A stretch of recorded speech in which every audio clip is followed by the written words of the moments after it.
You're listening to the Spark Radio Network, Internet radio like you've never heard before. Innovation, creativity, and imagination are all said to begin with a spark. So fasten your seatbelt and take the ride of your life and listen for the spark.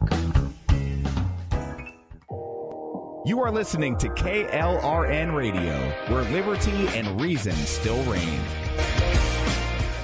Hey, this is John Preston, Marine Combat Veteran and Pacific Records recording artist. Just reaching out to have you check out our new album, Battle Cry, Songs of America's Heroes, an album featuring phenomenal other combat veteran artists like Scott Brown of the Scooter Brown Band, Ryan Weaver, Rowdy Johnson, just an incredible mix of people. This is all veterans telling our stories and our lives, and we're giving 100% of our proceeds to the Valkyrie Initiative to help veterans and first responders integrate back into society. I myself have battled with post-traumatic stress for many years and lost my own brother, a Marine Corps veteran, to suicide. I ask that you step with us and make this happen. We are in pre-order right now and release on March 17th. Go to iTunes, go to Amazon, buy. We plan on making the charts and making it at a very high level, and your support right now makes a difference. This is the release of my new song, Superman Falls, which is actually about the loss of my own brother, which happened last year, and I would love for everyone to check it out, to listen, and hopefully it'll make a difference in many lives. If you're 85 or younger, would you like peace of mind and comfort for your family? We're Final Expense Direct with an urgent message for you. The average funeral today costs over $8,000, but the most you'll get from government benefits is $255. How will your family pay the difference?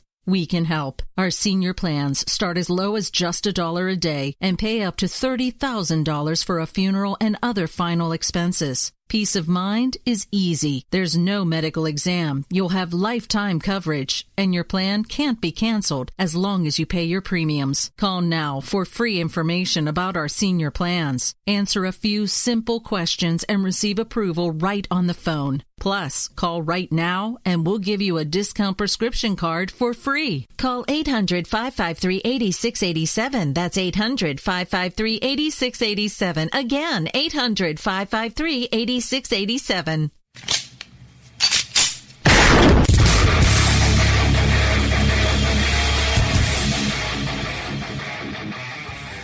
This is Slickery Trigger for Rebel Road Tactical. With proper care and feeding, your pistol will be ready when you need it. There to save your life. Shouldn't your gear be that good? Whether you need a holster for comfortable everyday carry or a tough-as-nails holster for your next training course, Rebel Road Tactical has what you need. Check us out on the web at rebelroadtactical.com.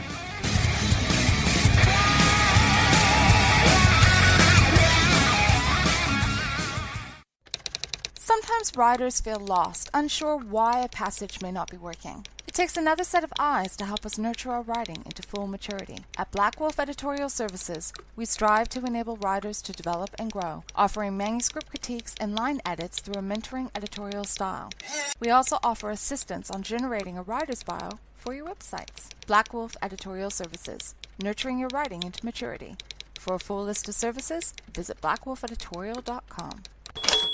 Here's George Foreman with InventHelp. Hi, I'm George Foreman. Do you have an idea for a new product or invention? People ask me all the time, George, how do I get my idea in front of companies? How do I get a patent? What do I do next? Do you have the same questions? I'll tell you like I'll tell them all. Call my friends at InventHelp. Call InventHelp today for free information. InventHelp has been helping inventors for more than 30 years and has sales offices nationwide. InventHelp can submit your invention to companies who are interested in receiving new ideas. If you have an idea and want to try to patent it and submit it to companies, you should call InventHelp today for free information. Listen, I can't guarantee a company will be interested in your idea, but I believe every inventor deserves the opportunity to step into the ring and take their best shot. Put InventHelp in your corner. To get your free inventor's information, call 1-800-353-6490. That's 1-800-353-6490. Again, 1-800-353-6490.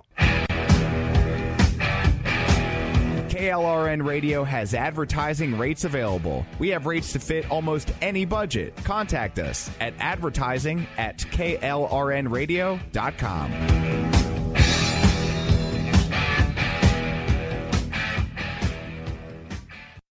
Tonight, we will be talking about some bad ideas to get the spotlight back on you after years of fading away as an irrelevant comedian and commentator by attention whoring yourself out in a photo shoot where you hold the decapitated head of President Obama. No, wait, that would actually be bad. What I mean is the head of President Trump, in which case, who really cares? People are outraged that President Trump would actually even consider pulling out of the Paris Accord, an agreement between countries to save the world from the horrors of what global warming fear-mongering alarmists say is the end of times of Earth due to climate change. We also have Carolla and Dennis Prager are getting together and asking for your donations to fund a new movie project they are working on that spotlights liberal colleges and their safe space mentalities that have resulted in colleges being the institutions in which free speech used to thrive and has led to the shutting down of any dissenting opinions to the progressive agenda. We also have Senator Chris Murphy of Connecticut.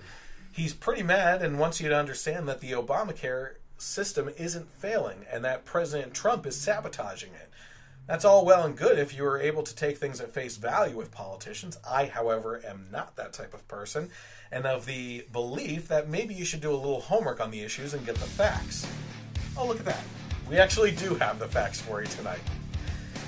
Also, are you a child or have a child looking to make a little extra cash this summer by going old school and setting up a lemonade stand or on the sidewalk or going around the neighborhood offering to cut lawns? Well, your local government may have something to say about that. And by something to say about that, I actually mean they're looking for their cut of the profit. We begin there on the Generation Y Conservative podcast.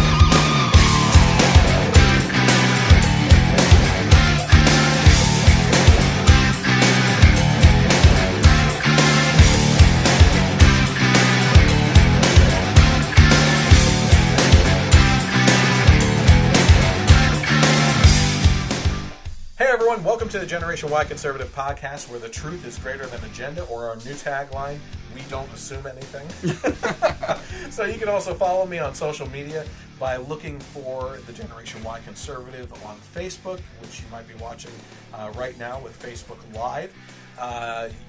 You go to that page, you can like the page. We also encourage you to hover over the following button and go down to get notifications, because we do the live podcast on Thursdays or Fridays. And that will actually send you a notification on when exactly we're going live. I get notifications on my phone for people like Dave Rubin and Milo Yiannopoulos when they go live, so I can tune in instantly, and that's great to see, especially since we do it in off hours late at night, and it's either Thursday or Friday, so I don't want you missing out on some things.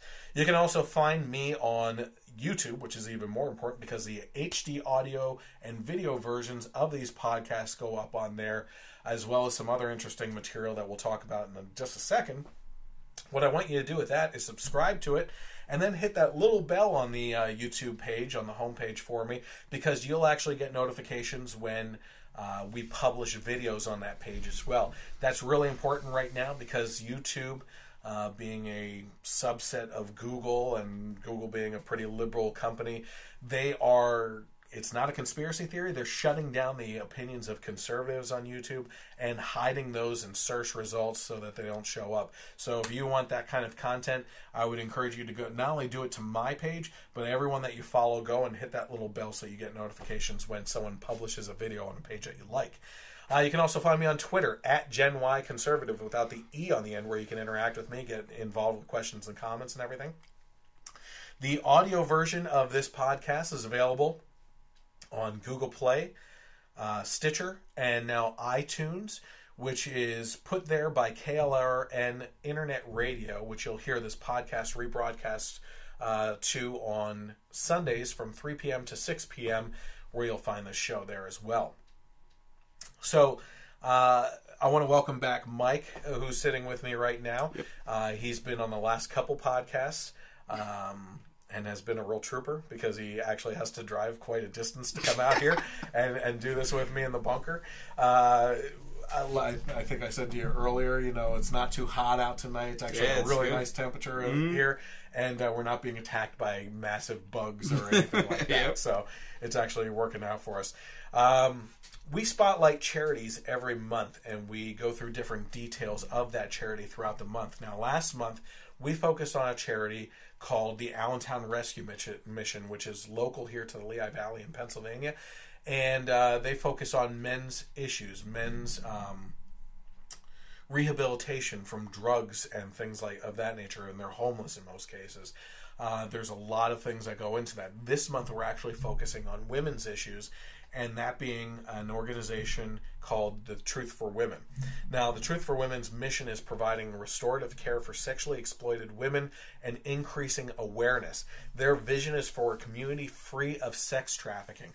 Now, if you've been following along with the podcast, I've actually spotlighted 2 other sex trafficking charities where you can actually help out the victims of sex trafficking, including VAST, which is Valley Against Sex Trafficking, which is local to the Lehigh Valley as well, and also OUR, which is Operation Underground Railroad, which is a more international one where they send elite teams in to save these people.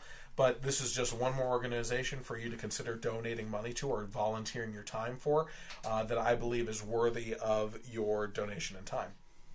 They provide various trainings which can be adapted to meet the need of your work, church, school, and organization, including an overview of human trafficking, service provider human trafficking training, and effectively working with trafficking victims. So what they essentially do here is you make a donation of a certain amount, and that's listed on the website, and they will actually come to your church or your workplace or your organization and teach you how to help out the victims of these sex trafficking things in these areas. Certainly, this is the first week of this donation, being that it's June. We're going to focus on Truth for Women throughout the month of June, and we'll dive in and discuss a little bit more about the organization. I happen and also just found out today, didn't know this beforehand, looked on the website and saw in the meet the team that I actually know someone on the board of directors, so that was pretty interesting too. But we're going to further discuss this organization and some other details that we didn't cover tonight. But in the meantime, while you're looking into it, you can find out more and look into either donating financially or by giving your time by visiting www.truthforwomen.org. So, before we get into things, I mentioned that I had something else to say about the YouTube channel. We've been focusing on movie reviews and doing movie reviews. The last movie review that you'll see on the YouTube page right now is Guardians of the Galaxy Volume 2, where Mike and myself and my friend Nick, who's a liberal, came with us to see the movie, and it turned out to be the funniest movie review I've done to date. We've done Logan, Beauty and the Beast, Kong Skull Island, and now Guardians of the Galaxy. Well, this coming Monday, Mike and I are going to be heading out to see Wonder Woman. Mm-hmm. And it's already getting a lot of really great reviews, and we're really excited to see it. Someone may have seen it already before me. But we're going to go see it in 3D and get that whole experience. Did you see it in 3D today? No. Okay, nope. So we're going to get a whole new experience with that. Yeah, It's going to be the full experience. We're going to talk about that, hopefully make it as fun as the Guardians of the Galaxy one was as well, and we're both really looking forward to that. So you could tune in. Like I said, follow me on Facebook, where you'll get notifications when I push out that video and publish it, or you can hit that little bell on YouTube and be notified when I publish that video as well. And those are fun. Just to lay this groundwork out for you, the first portion of those reviews are spoiler free, and we give you a score based on what we saw and kind of give a review of the performances and everything. And then we go into what I like to call the spoiler zone, and we talk to the people after that have seen the movie, and we talk about cool scenes and maybe things that we didn't like about the movie. Yep. So I encourage everyone to watch it, whether you've seen the movie or not. That goes for all my movie reviews. And then if you haven't seen the movie yet, you can stop at the spoiler zone and come back to it later on. So that's always a fun way of following along with the movie reviews. So we're excited about that. But our first topic tonight is something we are all familiar with. It's summertime. Mm-hmm. I sounded like Obama there. It's summertime. We're seeing people starting to graduate from college. I'm seeing a flood of graduation pictures, either from college, high school. I've been seeing prom pictures, which signals summer's coming. And obviously the school year, I think, is just starting to end for all these other kids that are younger. Growing up, did you have a summer job as a kid before you could even drive? Actually, no. My first job. This is irrelevant to No. It was before I could drive, but I got dropped off at the movie theater. That was my first job. And anybody looking for a first job, I highly recommend it. It's a lot of fun. Good. Yeah. So let's see here. What did I do? Oh, okay, that's something else. So our topic tonight, and we kind of went over it in the beginning, is that we're starting to see over the last decade, I would say, but it just keeps getting worse, is these regulations that local governments and state governments are putting out on kids trying to make some money for the summer, right? And it's getting ridiculous. So, an Alabama town requiring business licenses for teens to cut grass is the headline of this one story. Teens in Gardendale, Alabama must obtain a business license to cut grass for cash this summer. According to ABC 3340, the licensure agreement is a result of pressure from officials and other lawn services. The required business license is $110, a significant entry cost for teens. Alex Brown, who is a Gardendale resident, started a lawn care service at the age of 13 and maintains it to this day. He is incredibly disappointed at the measure, and he expressed his frustrations to the Libertarian Republic, saying that the licensure requirement is greedy and it is a slap in the face to people like me who want to work. Well, the mayor also weighed in, and that mayor's name is Stan Hoagland. Hoagland. Naga. Not going to work here anymore, that's for sure. Stressed the importance of licensure for businesses within the city limits. He told ABC 3340 that, what is with that name? ABC 3340. What the hell is that even? Doesn't make any sense. Just throw tons that of tracking, yeah. We're going to talk a lot about throwing mud at the wall tonight. That tracking down children making extra money this summer is not a priority, though. He said, I would love to have something on our books that gave a more favorable response to that student out there cutting grass, and see if there's maybe a temporary license during the summer months that targets teenagers. The Libertarian Republic, for their part, made a great point that I felt was worth mentioning. They said that operating a small summer business can give teens valuable skills in money management, financial literacy, and responsibility. Unfortunately, the city of Gardendale is barring teens from these benefits by insisting upon licensure. That's a great point. Mm-hmm. I think that one, wasn't it Louis C.K.? Did you see his recent appearance on The Late Show where he was talking about old school, like that we should be sitting in seats in airplanes amazed that we're flying, yeah, and people are complaining about sitting on the tarmac, and then a trip across You're the country. flying through the air. Something that would have taken days and weeks to do, you're doing in 4 hours. Why are you complaining about wait time? But he had something that he said where he's like, if we didn't have money when we went to go do something, we didn't do it. It's like there weren't credit cards. And if you did have a credit card, it was like you put it on the table and the guy's like, okay. like the differences of what today is and everything. But yeah, I mean, financial literacy is a huge thing. I used to do financial literacy podcasts, actually, for a company that I worked for. You can still find some pretty neat things of me interviewing young entrepreneurs on how they started up their businesses, how they got started financially and everything. Also did financial podcasts for teenagers and young adults. It was all really cool stuff, and I was new to video at the time, so I was a little bit more cheesy than I am now. Not that I'm any less cheesy. Yeah, I think financial literacy is really important because we are living in a society that believes that money is just able to be printed and you can use your credit card. We have huge debt problems as a country. I mean, if our country can't even spend money the way that you would responsibly spend money at home, what kind of example does that set to the citizens? Yep, right now? Sure. Anything to say on this before we move on? I mean, it's just I'm hoping that the silver lining of this is that it creates a younger generation that is conservative, that is basically seeing that the government is just digging everything they can out of them, even when they're preteens, with no regard for just giving them the ambition to start and create a business and some, how will they be motivated to hire people to do all the other things that, you know, they're not even in regulations yet. They're just imposing, making them get a license to cut grass. I mean, it's crazy.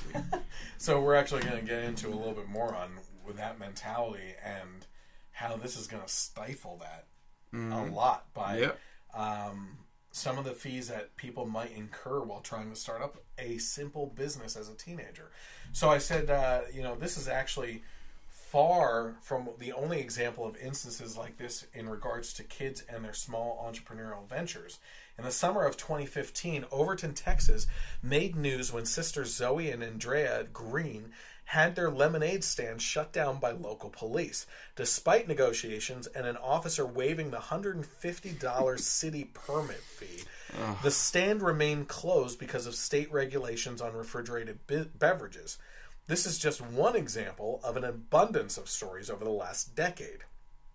In 2015, CNBC ran an article about this very issue, offering some advice and tips on how to start your lemonade stand venture up, if you can even afford it. Among the things that they mention in the tips, it says to operate a lemonade stand lawfully, your entrepreneur may need to apply for a vendor permit with your town or state. A similar license from the Department of Consumer and Regulatory Affairs will run $388 for 2 years. So you better be in for the long haul on that lemonade stand. However, there is a $70 application fee and a $25 endorsement fee. So this paperwork alone will set your lemonade mogul back almost $500, even before they factor in the cost of the citrus fruits and plastic cups. So before they even jump into this stuff, they're paying $500 to do it. Now, first, there's a couple good things on this. First of all, I guarantee you parents are going to shell out $500 just to start a lemonade stand. No. And the kids probably don't have it, which is why they're working for it. Yep. And then number two, I never made $500 as a kid over the summer with any little venture I did. You're starting something like this so that you can have some spending money for the summer. If you already have $500, you're not starting a lemonade stand. You're going on vacation. Yeah. You're going to... Yeah. I mean, hey, if we're expecting them to get business licenses, why can't we expect them to go on vacation by themselves? You're literally spending your summer digging yourself out of the hole to get ahead to do something with yourself. It's awful. How bad is that? It's awful. Oh, and this is all, well, yeah, I'll bring this point up after we go into public health concerns, which is a sham for this. So happens to be our next tip, public health concerns. A 7-year-old in Oregon folded her stand in 2010 because of concerns from a county health official about public safety and sanitation. In order to comply with the local health codes, she would have had to purchase a $120 temporary restaurant license. City and states vary with costs, varying this cost from what I found when I was looking into it. The cost for the temporary restaurant license varied anywhere from $70 to $200. So in this case, this girl had to pay $120 for it, but it went as high as $200 from what I found. Yeah, and what's so vile about this to me is that it's all just to get the money. Yes, it's all just to get the money. I guarantee you that there will not be a patrol officer driving down the street and stop when he sees a lemonade stand to check to make sure it's at the right temperature. No. It's to make sure they paid, they got, and then after that they're not paying attention. I'm going to need a city health official down here immediately. The Goldbergs have a lemonade stand out again. These jerks are trying to get away with it again. Yeah, right. It's crazy. Okay, so zoning and local ordinances. In conjunction with business permits, your lemonade entrepreneur needs to adhere to local ordinances concerning zoning and traffic. So, another example for you. In Maryland, during the U.S. Open in 2011, county officials issued a citation to parents because their children's stand posed a safety hazard in an area where vehicular and pedestrian traffic were heavy. Ultimately, the county waived the $500 ticket and mandatory court appearance, as well as the $38 permit fee. Oh my God. And the family reopened the stand a little bit down the street. So, smart kids or smart parents, either way, they're going to be smart kids if you have smart parents, hopefully. What happened here is the U.S. Open is going on. It's a hot time when the U.S. is, it's literally hot out when the U.S. Open is going on. Yep. And they saw an opportunity to just open a lemonade stand where a high amount of traffic is coming through, both foot and vehicular traffic, that they were going to be able to make some money on this. Yep. And what ended up happening is they got hit with fines and court appearances and this permit fee and everything else. It's like, drives me up a freaking wall. It's horrible. So you can see how this is a costly venture. Most kids wouldn't even make enough money with their businesses to cover the cost of the startup. Something that traditionally in America used to be something kids could do for free. But of course, this has more to do with the local and state governments getting their hands into the pockets of anyone that makes money. Yep. This is about them getting their cut of whatever is going on. I can guarantee you they don't really care about the little lawnmower business that you might have or about the lemonade stand that you're doing. They look at that as an opportunity that they could be making more money. And what happens with that money? They end up spending it on wasteful things and then hope that they can raise taxes and keep on getting even more from us so they can continue to make horrible mistakes. As I mentioned before, we have a government has put us into debt with bad financial decisions, and they keep on setting the example for society. Yep. You know? So, if you think that this is a rare occurrence with these types of things, then check out this map that I have up over my shoulder right now that was last updated back in 2015 of the reported incidents. This obviously does not include unreported and has only grown in numbers since then. So what you're looking at right now, and I'll actually put it up on this screen for you, is a map of the United States that back in 2015 was updated with pin drops on the map of where these regulations and incidents propped up, where kids were either fined or hit with permit fees and everything else for running a lemonade stand or another business of some sort. And that happened. Well, this is all reported incidents. This doesn't include the unreported ones. And it also doesn't include the things that have happened between 2015 and 2017. We're in 2017. Yeah. So it's only growing. It's only getting worse. I started hearing about these types of stories about a decade ago, and they're just every year you're hearing about them now. So, anything else that you have to say about this before we go on? It's just sickening. You know, it's stifling our future. You know, the entrepreneurs of the future, the job producers of the future, basically giving them this ugly look at what regulation will do to them, what the government will do to them as far as taking anything that they can. And cutting grass, you're talking teenagers, lemonade stands. I'm thinking 7, 8, 9-year-olds, out with their parents. Yeah, not teenagers on that one. No, and we're talking about licenses and zoning and all this other BS. It's just, like I said, I'm just hoping that the silver lining is that it just produces a conservative generation. Mm-hmm. Okay, so Senator Chris Murphy of Connecticut released a video online that was spotlighted by the page Now This, a liberal Facebook page, in which he attacks those who believe Obamacare is failing and instead blames it on President Trump sabotaging it. So let's take a look at a portion of that video right now. So there is a very purposeful, intentional, planned strategy that this administration is undertaking to try to weaken and sabotage the U.S. healthcare system so that they can have a reason for why this repeal bill has to pass, despite the fact that it will result in millions of people losing coverage, rates going up, and benefits going down. You need to know about this campaign of sabotage so you can speak up about it. Here's one thing that you have to understand. The truth escapes both members of Congress on both sides, okay? And the truth is that Obamacare was set up to fail. As a matter of fact, the architect, Jonathan Gruber, intentionally designed the Obamacare system to fail. And if you don't believe me, because obviously, I keep on saying, don't take someone at their word. Actually, you're just a crazy conservative. Yeah. Why should we believe you? Yeah, exactly. Let's look into how would people believe that that's true, that the architect of Obamacare actually wanted it to fail. Maybe if they saw him saying it, but even then, they probably still won't. Do you think a video like that exists? Like where the architect would actually admit to wanting it to fail? No, that couldn't possibly. Let's roll the video. On the website, that'll help even more. But it's the website and putting them on a level playing field. That's the big difference. And I think people are understating the importance of the exchanges relative to the public option. It's putting these insurers, putting their feet to the fire, saying, look, show us what you got and show us on a level playing field relative to the alternatives. Let's see what you have. Let's see what that does. If that doesn't work, then we'll have to revisit single payer. And we've done the important things of putting insurers' feet to the fire, making them be competitive and show their prices in a way which can allow comparison shopping.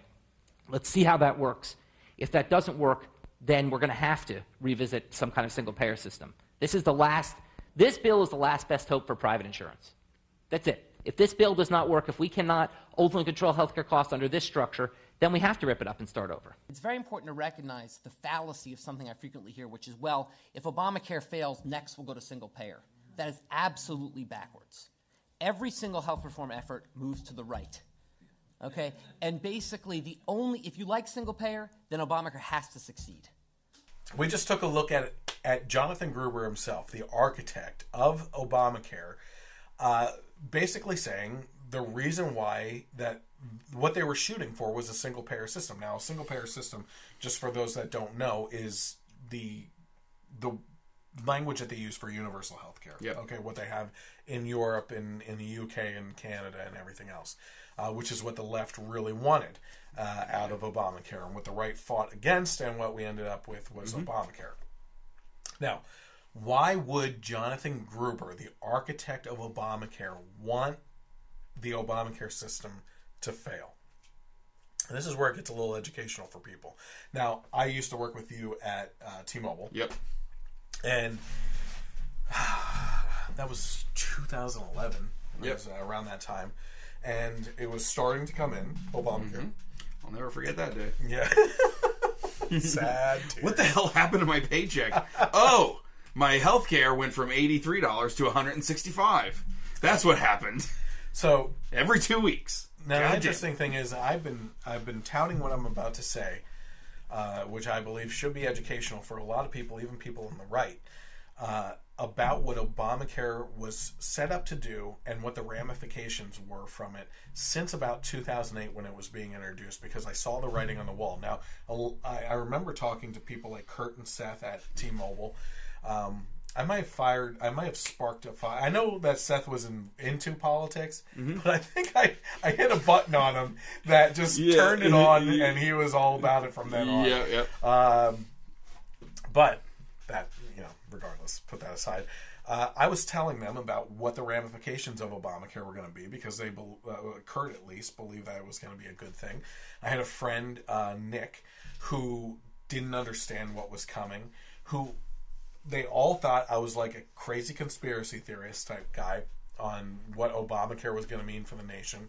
And then eventually when it did hit and things started happening, they start texting and calling me saying, what do we do now? What can we do? I'm like, guys, I've been saying this from 2008 on, that we need to get out there as a country on both sides of the aisle, because this was bad from the beginning and intentionally designed to fail.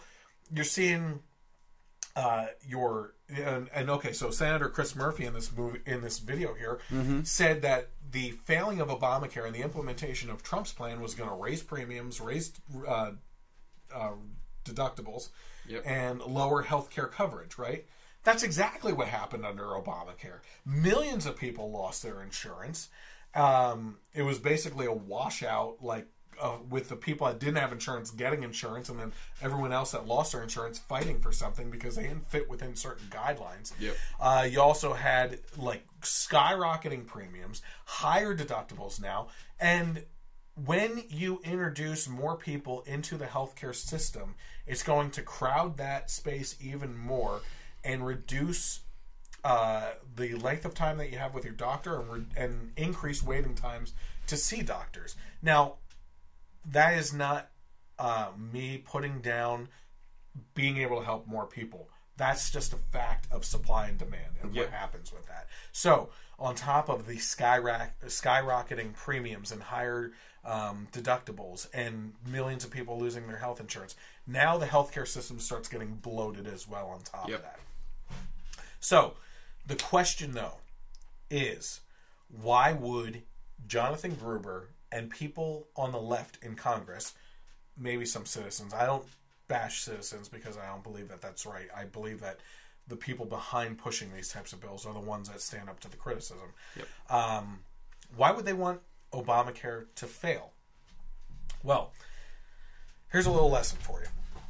Obamacare was intentionally set up to fail so that they can introduce a universal health care system. Now, with Obamacare, the implementation of Obamacare became a spider web of red tape and regulations and everything. So if something like that were to fail, it's hard to get out of at that point. So what happens is the citizens actually end up, starting to lose their health care, the skyrocketing costs, they can't afford anything anymore, and they go crying out for help, okay? And not in a bad way. They're crying out for help because they can't do it anymore, right? And the people that they go to are the Democrats that set it up in the first place. Well, the Democrats have the ability to say, well, listen, when we tried introducing Obamacare or the ACA, we were going for a universal health care system where everyone would be taken care of. The Republicans wanted this type of system over here, a free market system. We kind of had to go in between, so you can blame the Republicans for Obamacare falling apart. But now we can help you. We can save you as a party. We can move you over to a universal healthcare type system. So that is the ultimate goal. And that's the definition of progressivism, is to implement things over a span of time incrementally. Right? So the interesting thing to me is if you were watching once Trump won and they started talking about the AHA, which is the Affordable Health Care Act, the Republican alternative to Obamacare or the ACA, is that the Democrats in Congress weren't really throwing too much of a hissy fit over it. It was more of a laid back kind of, oh, people are going to lose their insurance. This is a bad idea. Like the media was making more of a big deal. Oh, yeah, the media was talking about everyone. They're getting rid of the pre-existing conditions and it's. But the Democrats in Congress weren't making too much news on really throwing a hissy fit, and here's why. There were two scenarios that could have played out with the 2016 election for the presidency.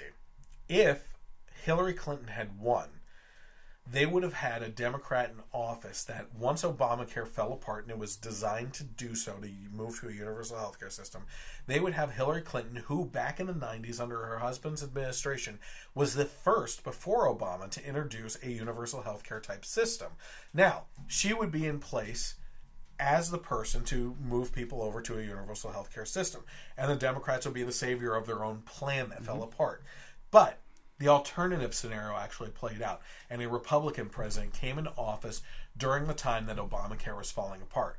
But this actually worked out to the Democrats' favor, and why they weren't throwing too much of a hissy fit on Obamacare falling apart. See, what actually happens here is as Obamacare falls apart and the Republican plan is introduced, behind the scenes and behind closed doors, they're actually rooting for the Republican care bill to pass, because once Obamacare fails and we move on to a Republican plan, they have one of two alternatives on how they're going to act towards this. One, either Republican plan is going to succeed or at least work. Like the Republicans during Obamacare, they will start to nitpick things apart and plant seeds in your head that this is the end of the world of healthcare and that things are going to fall apart. So they can plant those seeds and start throwing things at the Republicans. Or the Republican care plan, the Republican healthcare plan fails and falls apart, and they can use the Republicans as a scapegoat, saying, see, we told you that the Republican care plan wasn't going to work and we should have stayed on Obamacare. But hey, as long as we're off of both of these now, let's go to a universal healthcare system that will actually work. So those two scenarios can play out for the Democrats' favor, and why they weren't actually too upset that what's playing out is playing out, essentially. They wanted Obamacare to fail, and that's what people don't understand.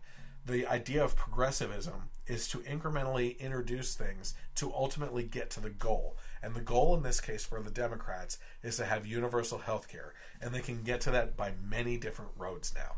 Yeah. And let's talk about why universal health care is not so great. Absolutely. I've posted stories over the last couple of years of people in the UK that pull their own teeth with pliers or fill in their cavities with super glue because they have to wait such a long period of time to get in to see a dentist. Yeah, I've heard horror stories of hospitals where there are people waiting in the hallways, literally just dying, you know, and it's all by prioritization, and because you're just you're not really a patient, you're just a customer. You're a number. Yeah, a number, and you can't get the top quality care, and that's why so many people in countries that have universal health care a lot of times come to the States. Yes, Yep. So I actually spoke to a gentleman, a Canadian, that came down at T-Mobile. He was there for the summer, and I asked him what he thought of his healthcare system, and he said, "Let me tell you that there's an unspoken amount of people that die in my country because they have to wait in a lot of cases 6 months just to receive a biopsy to find out that they have cancer. And, 4 months into getting a call to set up that biopsy appointment, their spouse is saying, well, you're about 2 months too late because they died from cancer already. Unbelievable. And it comes down to these types of things where people aren't getting the care that they need in urgent situations. Another thing I was going to say is, originally when the Obamacare stuff was going on, the Republicans had a lot to say. They were talking a lot about death panels, right? And that was like this horrible term for the right to use because it made things seem like the Grim Reaper judging, within the hospital systems and everything. But what it actually turns out to be is exactly like you were saying. It's prioritization, especially. That's the perfect word for it, actually. And a selection process. So what ends up happening, it's a very interesting and very horrifying thing, which is they take a look at society. They believe that people under the age of, it's somewhere between 18 and 23, haven't lived their life long enough yet, right? Or those over the age of 60 have lived their life fully anyway. And what ends up happening is, in the regards to organ donation and everything else, or things that are needed, they will push those two ends of the spectrum out of prioritization and focus on the people in the middle. So, if someone is younger than the age of 20 and has a perfect, liver for a guy in his 30s that needs it because he has cancer, they're going to allow that teenager to die because they didn't really live that much of a life yet anyway, so who really cares? Or the person that's dying of a heart attack in their 60s, they have a pacemaker that they may be able to research or use or something like that, so they've lived their life long enough anyway, and we'll just let them go. I mean, it's a horrifying thing, like how they look at that spectrum and judge these things.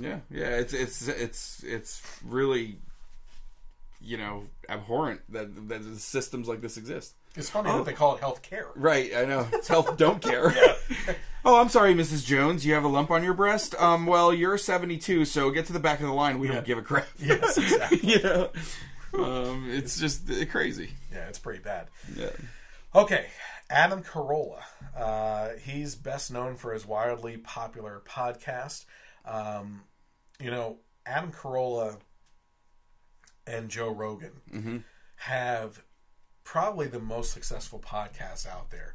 And I believe that Adam Carolla is probably the one that blazed the trail for how podcasts can perform and become popular and make money and everything. But Joe Rogan certainly has his own thing going on too. Yeah, he's fantastic.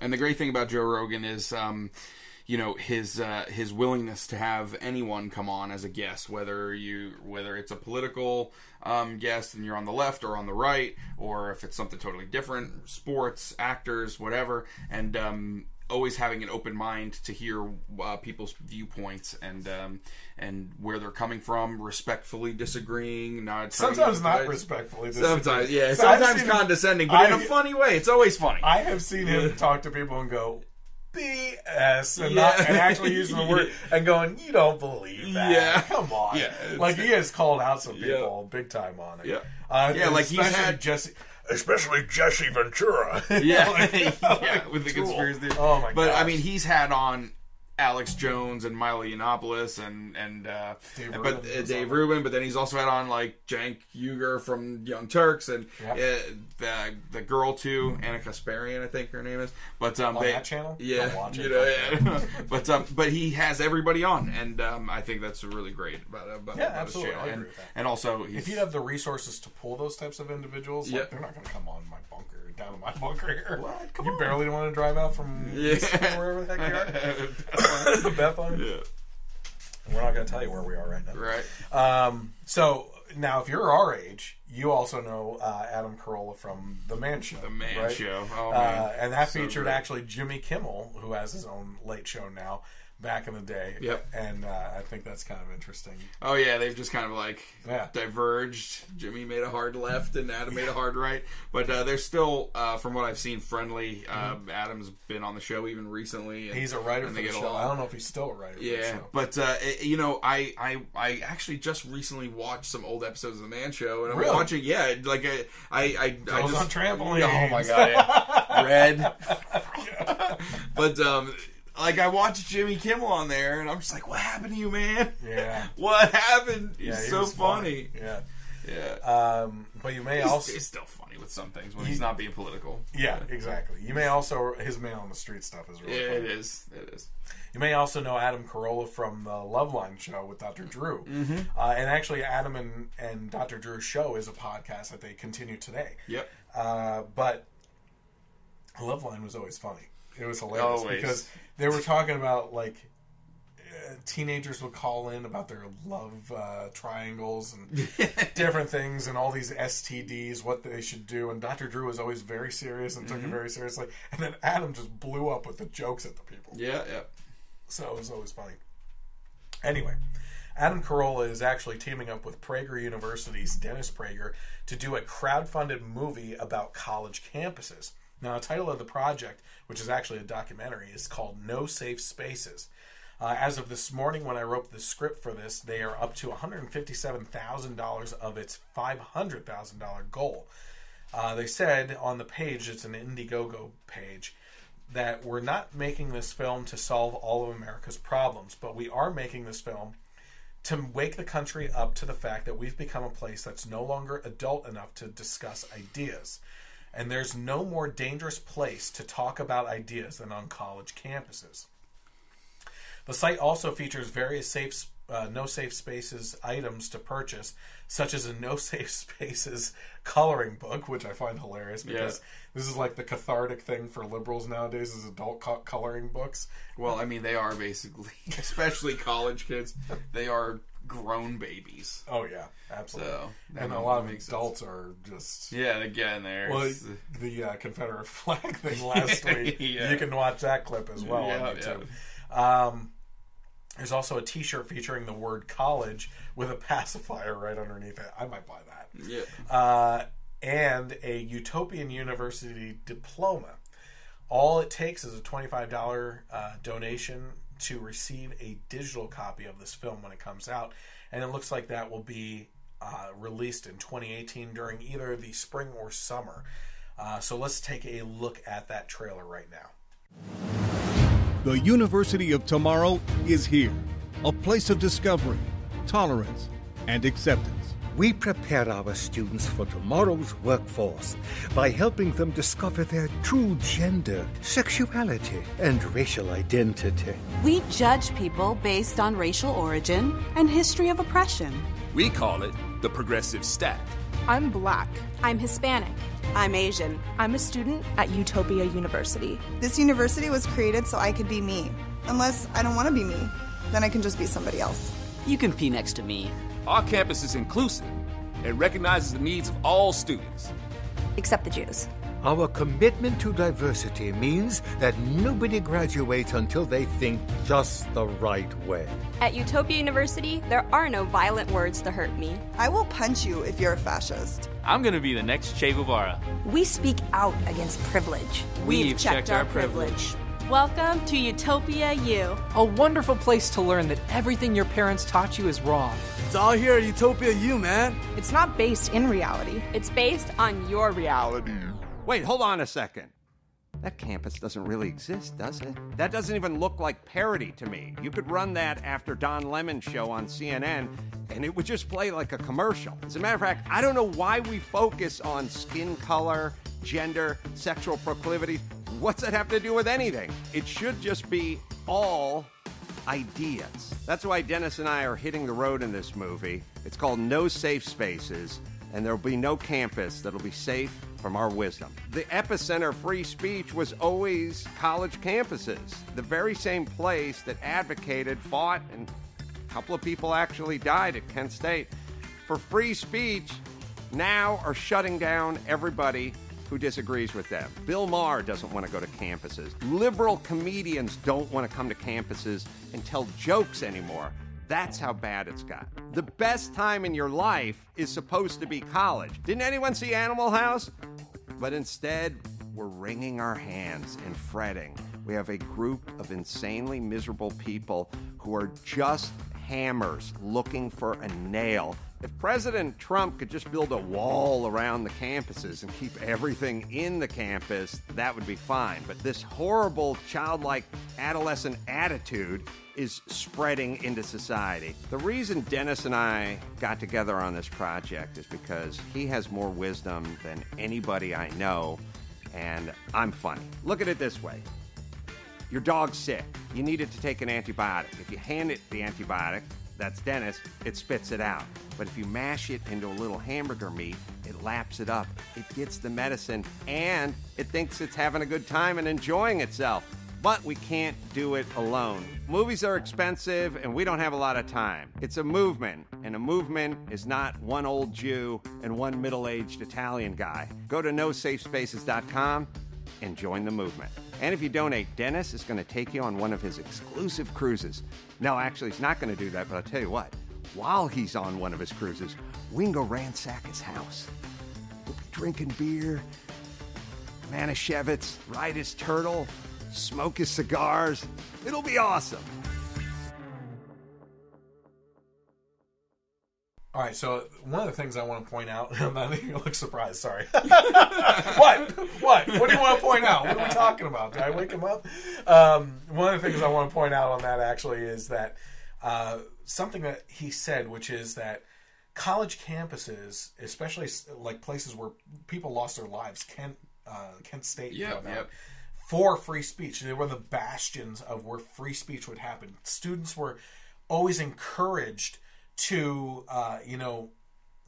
do these things and speak up on things and be like leaders in the civil rights movements and everything. That they have gone to this point now where free speech is shut down. If you don't agree with the towing the line now that you are protested against, they show up and get up on stage and start their rants and chants. Oh my God, and blowing like whistles and air horns and just interrupting, you know, just to be a disruptive force. You have Milo Yiannopoulos showing up at Berkeley where they started protests and fires and violence erupted.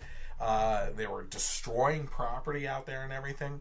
It's gotten to this point where free speech is not a term anymore. It's not free speech unless you agree with what they're saying. Yeah, and it's this is really important, especially with us having kids that eventually one day will get to the point where they're going to decide whether they want to go to college. I don't want my kids going into these environments. It's like, hey man, get into a trade school. I'm praying that apprenticeships come back. Yeah, I think you learn more on the job than you do from college anyway. Oh yeah, for sure. And there's so much, I will truly believe, now not in the case of doctors, like all these 8-year degrees, but I do believe that the majority of these degrees could be cut in half in regards to how much time you spend at school. Oh, yeah. If you just focused on what you're there for. Yeah. Instead, they draw it out like the government does to pocket the cash and make the money on it. Yep. Yep. And I did not need to take archery and tennis to get my business management marketing degree. But I did. Now, what's funny about that is like they always the term that they use is always, well, we want to the reason why we have these extra classes is for what? A well-rounded individual. Yeah. To go out into society. Yeah. Well, I literally watched someone, I won't mention who, she's an ex-girlfriend, that went from a shy individual and graduated from the same university that I went to, that I won't mention, starts with a B, ends with Loomsburg, and she graduated as a feminazi. Now, thank God it's calmed down since then, but they are pushing cookie cutter students, and you have to do things their way. Yep. Here's something I always say. I think it would be very stand-up-ish and honorable for teachers to teach along the line politically, if the class calls for political discussion, where they actually offer the viewpoints of both sides. Now, granted, I understand if you're a far right-wing person, which I had one professor, which was awesome, and hey, look, I like it. I'll admit that. But you understand how someone that doesn't agree would hate that. Exactly, because I sat through 90% of everybody. Yeah, I mean, the liberal professors on the other side, I can understand how you can't, as a professor that has a far-leaning opinion, respectfully and genuinely argue the other side's point, because you're going to tear it apart as you're doing it. You're going to be condescending most likely, and you're going to be sarcastic on why it would be work. But what you could do is invite discussion from both sides, and in a lot of cases on topics, invite in professionals within those fields to discuss and even hold debates in the classroom and everything. And what we should be encouraging from students is this level of critical thinking that isn't shown anymore. Yeah. Now, you can't teach critical thinking, but if you teach along the line and you show both viewpoints and you have students pick a side and write in support of that side and show their sources and everything else, that in a sense pushes them along the line of critical thinking. Yeah, and it's you're running into a lot. I think you mentioned this to me at some point, but that math class, they're getting political. Yep. It's like, just teach math. Stick to the numbers. Just stick to what you're doing. And also, it was funny how you said that. We're spending all this money to take all these classes with the sole purpose of making a well-rounded individual, yet we want you to think a certain way and not have any well-rounded thoughts whatsoever. Yes. And when it gets to the anti-fascist people, Antifa movement, and the protesters, and not letting opposing viewpoints speak, as far as I'm concerned, if you don't let an opposing viewpoint speak, then you are conceding the saying... You're basically saying... You're fascists. Yeah, these anti-fascists are fascists by shutting down the conversation. Yep. But you're not only that, you're basically admitting that if you did have an open discourse and debate, that you're not confident in your argument against the opposing viewpoint, so you would rather just shut it down and call it racist or xenophobic or fascist or misogynistic or whatever. Well, I didn't get a chance to watch it yet, but you actually sent me a video this week that kind of went along the lines of and that is even on a whole nother level, because these people are eating their own. Yeah, it's happening a lot. Oh yeah, it's a liberal arts school that has this day where it was based off a play in the 60s where African Americans were in a racist town and they didn't show up to work one day in the school, and it showed how the community couldn't function. So they have this day every year where African Americans don't go to classes or anything like that. But this year they wanted to change it where nobody went to classes. All the white kids weren't supposed to go either, and this one professor, who is a liberal, Bernie bro to the max, basically wrote a letter saying, hey, this isn't right. You were making a civil rights point before, but now it's getting to the point where it's just everyone just not going to class. Yeah. And they cornered him. They didn't let him leave. It was almost like a false imprisonment kind of situation. And even they're just yelling at him, swearing, and even when he's like oh, do you want to hear my response? No, we don't. No. We don't want to hear you. We don't want to talk. We just want you to be fired. So then they go to the president. They're telling him that this guy needs to be fired. He's getting cornered, and they're basically he at one point even goes, hey, I'm claustrophobic, with his hands up, and they're like, put your hands down, that's condescending. We don't care that you're claustrophobic. And this is what's happening in college campuses. They want to not only do they not want to go to class, if there are assignments due that day, they want the due date moved.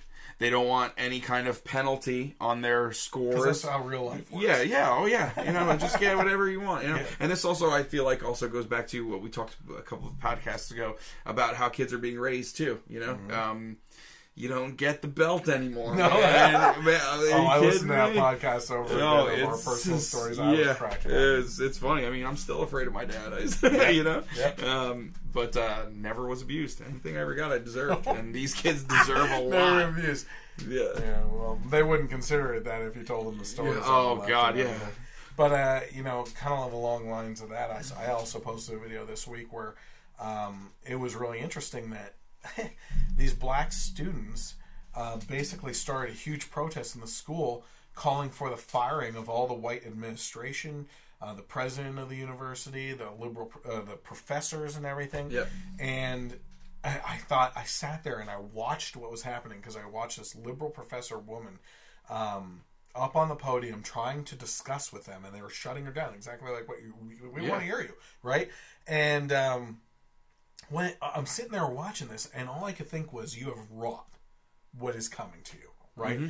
And by that I mean, for years we've had these liberal professors, of all different colors, it doesn't matter, saying that minorities are being oppressed by the white leadership of everything, and they finally caught on and are rebelling against the leadership of wait the a minute. college. Yeah, You're white. You happen to be white and in a leadership position running this classroom. We want you fired. So, in a sense, these liberal professors and colleges are eating their own words now because the people that are oppressing are they themselves in the eyes of these individual students that they were teaching. And now they're being requested to get kicked out. And by all means, what should be happening is the liberal professors should be saying, you're absolutely right. I should just step down. And go. Yeah. Yes, absolutely. Well See done. ya. You got an A. Have a good one. Yeah, I find that fascinating. Real quick story here, too, about my experience. I don't know how I ended up in a social welfare class, but I did. I ended up in a sociology class, and the whole time I just spent there. I realized that I have to just put on the exams what she thinks is right, not what I actually think. Yep, and this whole thing was that. But this was pretty interesting because it was it was like an auditorium setting where there were like 400 students or something like that. So not many questions were asked or comments or anything. No one was raising their hands. Scantron tests. Yeah. That's what. God. You try to make the happy face as much as possible, right? I wasn't listening all the time, but so we're sitting there, and within the first couple of weeks, the topic for the week was, because I think it was like a once a week class or something. The topic of the week was that taxation. That we should lower taxes because they're hurting the lower and middle classes. And I thought, wow, a social welfare class I can actually agree with. Maybe this professor is on to something. Yeah. So I'm like, okay, I can agree with that. She's going through and showing economic inequality and how taxation makes things worse. I'm like, okay, I can go with that. That's fine. Yep. Very next week, she's talking about how we need universal health care. Makes a lot of sense. So, out of all people, no one raising their hand, I happen to raise my hand. And she's looking around, she sees me, and she goes, yes. And I said, I don't want to be disrespectful at all, but, I have a question because I'm getting conflicting messages here. Last week, you happened to be talking about how we need lower taxes because it's hurting the lower and middle class. And she said, yes. I said, well, this week you're talking about how we need universal health care. Yes. I said, well, these are two conflicting ideas because I go up to Thousand Islands between New York and Canada every year for a family vacation, and I happen to go into Canada almost every year, and over there they have a universal health care system, but their sales tax, as opposed to our 6%, is 20%. Yep. And their income taxes are higher as well. And that difference is used to pay for their universal healthcare system. And she started going off on this diatribe and making excuses and everything, and I just stopped listening to her at one point. But what I found really interesting is that I kind of slinked back into my chair because no one talks in the middle of this class. Yeah. And I looked around, and I started to see gears turning in people's heads, and it was really eye-opening for me because as I said that, I could see people looking down and like kind of like agreeing silently by shaking their head, and you could see like the words in their head had to have been, that makes sense. Like how would you be able to have universal health care without raising taxes? And if taxes are hurtful to the lower and middle class, that we need to lower them, like you can't have both or anything. Yep. And I found it really interesting. It was really eye-opening for me. And look at what a little bit of discussion did to those people. And that's, I went to Penn State, and I started out at smaller campuses, actually right here in Fogelsville. When Lehigh Valley was here, it was literally one barn, one hallway. It was sucked. Like, that was my first college experience. Yeah. And then I went to Berks up in Reading, and I loved it there, but I wanted to go to main campus, right? So my junior year, I went to Maine. Was Acme Pizza out there? Yeah, right. Yeah. Folded in so big. Yeah, it was crazy. I saw Dave Chappelle live there. Really? That's where I learned to put ranch on my pizza. Yep. So it was a fun experience, but I was never a big partier or anything like that. And also, I had a lot of classes like you had, like you just described. There was a building at Penn State, Maine called the Forum. It basically, if you would look at it from the top and take the roof off, it looked like a pie, right? It was a circle. Cool. And stadium seating? From the outside, it's only one floor, but it goes into the ground. So all the teachers, they're all right next to each other, and then it's just like pie slices, all the different rooms. Yeah, probably like doors on each side. Yeah, all around the perimeter, and then you just go down into your seats. So it was a cool building, but I hated the classes. Yeah. Like, there's no discussion. It's, like I said, Scantron, like 3 exams, 50 questions, multiple choice. You can't, like, elaborate on answers or do essays or anything like that. And I was at Maine for 1 year, and I came back to Berks. I finished at Berks, and I had a much better experience because I just didn't fit into those big classroom settings. Yeah. Because you were just a number. Yes. You just took the teacher just talks at you, and then you learn it, and you take a multiple choice test. There's no discussion. Have to answer the way that they do. Exactly. Yeah. Now, where even in any schools, they're taking discussion away, even because if it's an opposing viewpoint, you're not allowed to talk. So it's just crazy that's what's happening, and I hope to God that it changes by the time my kids are ready to go to school. Otherwise, we're going to look for other ways to further their education after high school. Well, once the next bubble to pop is college. Mm-hmm. It's a college bubble. Tuition wise, it's becoming completely unaffordable. You're in debt way too long in your life to pay it off. And I think that's one of the main reasons why you're seeing technology playing a part into online universities, and people paying a lot less, learning on their own time and doing it from home where you don't have to pay the overhead of the buildings and everything else that go into it. Yeah, and we've also talked about this when we spoke about Mike Rowe before. Now, granted, that was about the jeans and everything. Yeah. But I talked with my brother last weekend about this. There is going to be a demand for trade jobs if there isn't already. Welders, carpenters, plumbers. Don't make as much as doctors. Plumbers, and that might be the way things go if kids would actually be willing to do that. Yeah, but the ones that will succeed because, as Mike Rowe says, they push you towards universities and colleges, and they don't do anything to push people into the trades. Yep. So and there's going to be a supply need. And demand. Yep. Again, when there's too few electricians, carpenters, and plumbers welders, and everything else, that you're the only one in town, you can charge sky-high premiums, and those people are going to be making as much, if not more, than doctors. Yep. So, that's possibly where we're going, Okay, so I always save my main topic for last so that you can be... so you may actually be surprised that many consider the most important topic this week being Kathy Griffin holding up a bloody, decapitated representation of Trump's head is not actually my main topic for tonight. And I'm saving that honor for the Paris Accord that we will talk about shortly. This week, your newsfeed probably saw more redhead representation in the span of 5 days than it has since Facebook's inception. Kathy Griffin posed for a photo session holding a bloodied representation of Trump's head and tried to pass it off as a joke. Then a parody, then shock art, and that was just the beginning of this week.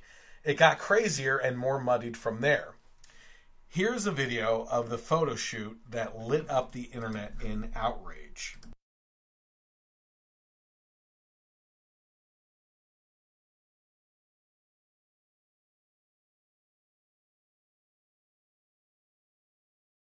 Here is what the video actually should have looked like.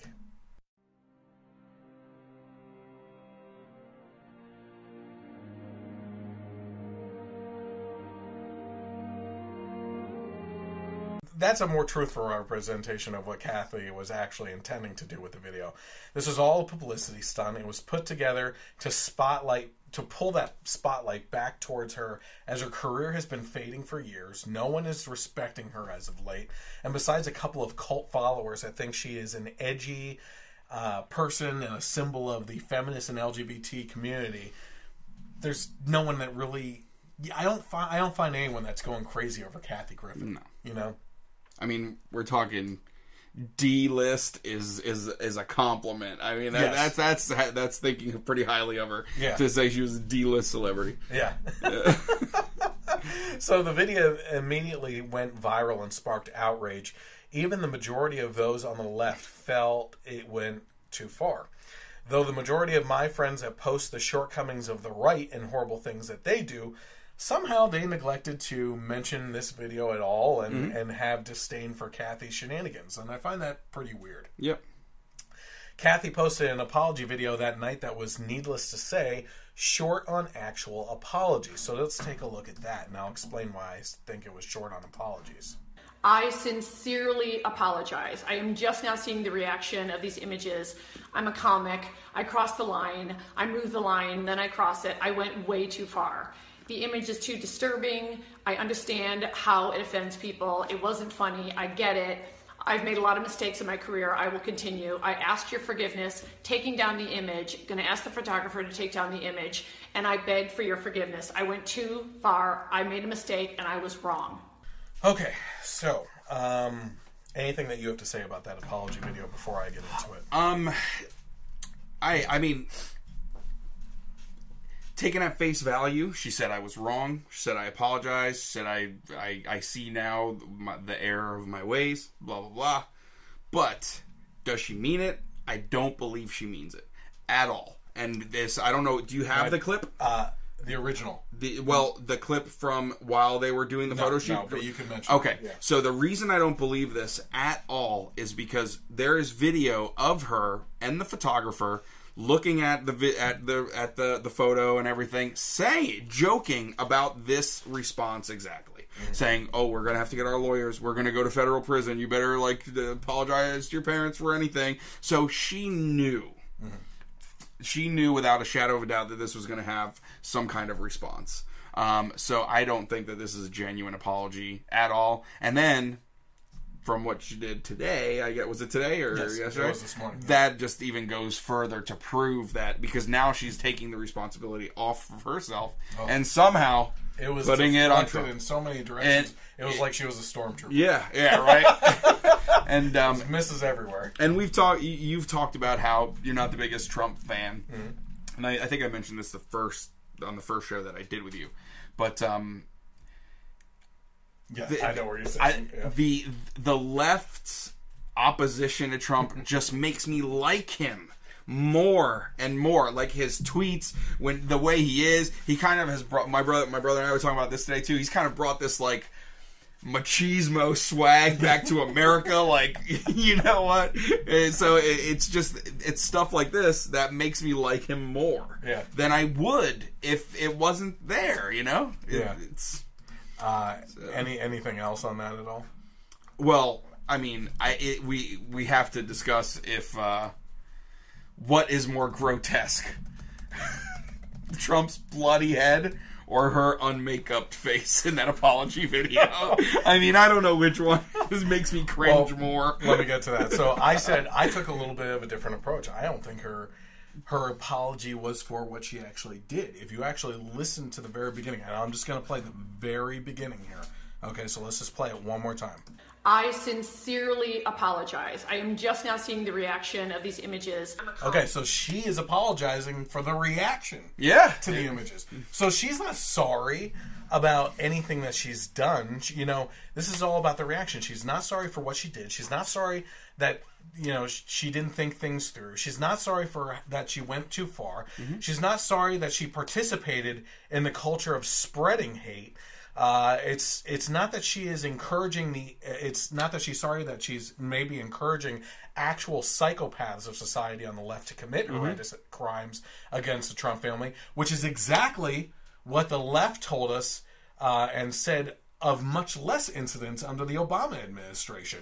Was anytime we did something, when the right perpetrated something, when Obama was in office, you know, they would say, you might not be a threat to the office, but you're encouraging psychopaths out there to do this. Okay, so she's not sorry for doing that, which is what the left would be railing against us for.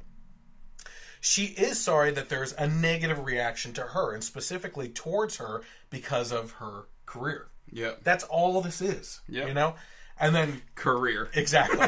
You know, and then I said, to go off of what you just got done saying, I said, what happened prior to shooting this apology video? Oh yeah, so if she really meant it, she would have put a little bit of time and some mascara and whatever. Here's a theory. It's just a theory. I'm not saying that this actually happened or anything, but was it Kathy or an assistant that was the genius that said, Kathy, you're taking a beating over this, okay?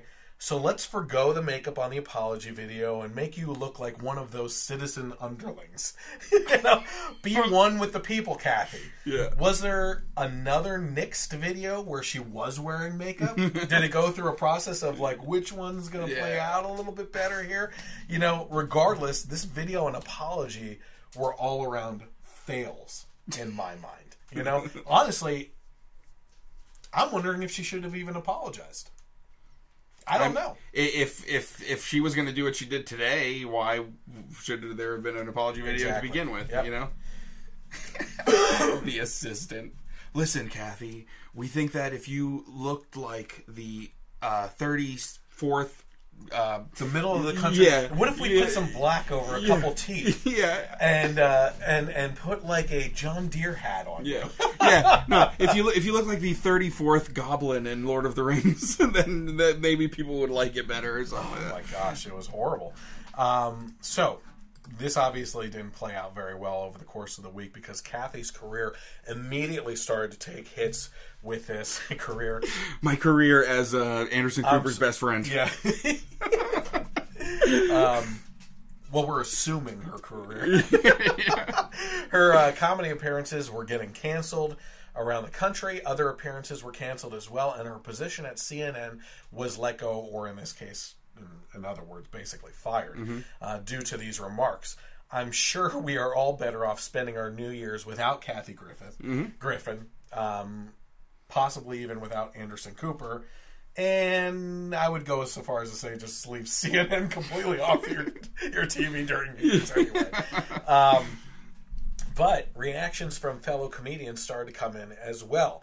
Al Franken, who is actually refusing to cancel his appearance with Kathy later on this summer, responded to Allison Camerata.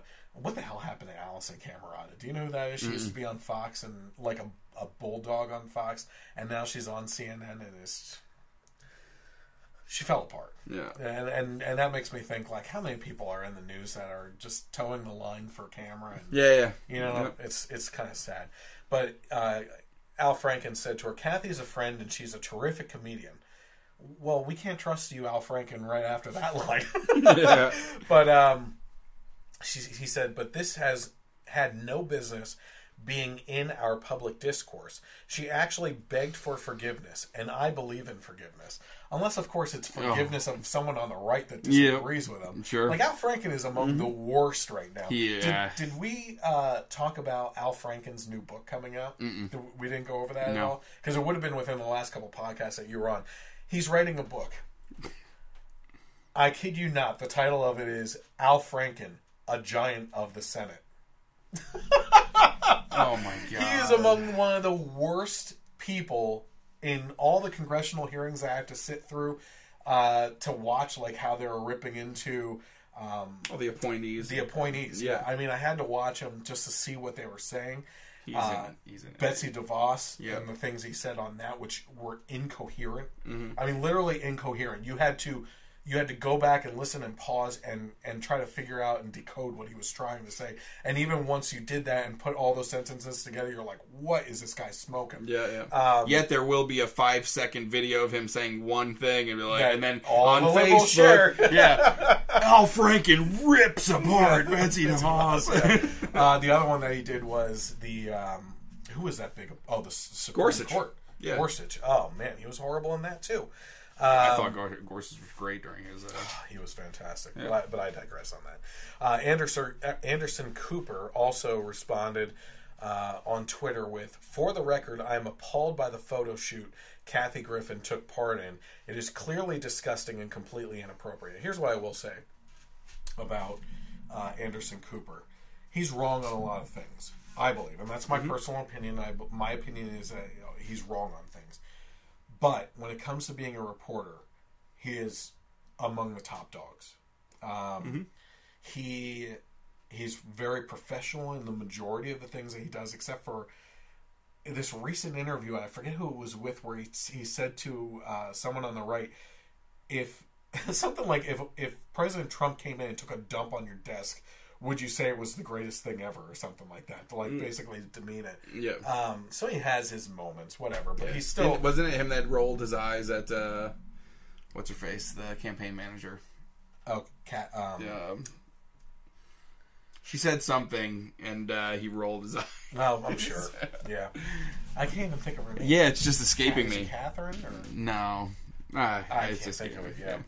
And everybody loves her on the right. I don't like her that much. Yeah, it's. I always thought it was funny how that nobody on the left gave her any credit for being the first woman to successfully run a presidential campaign.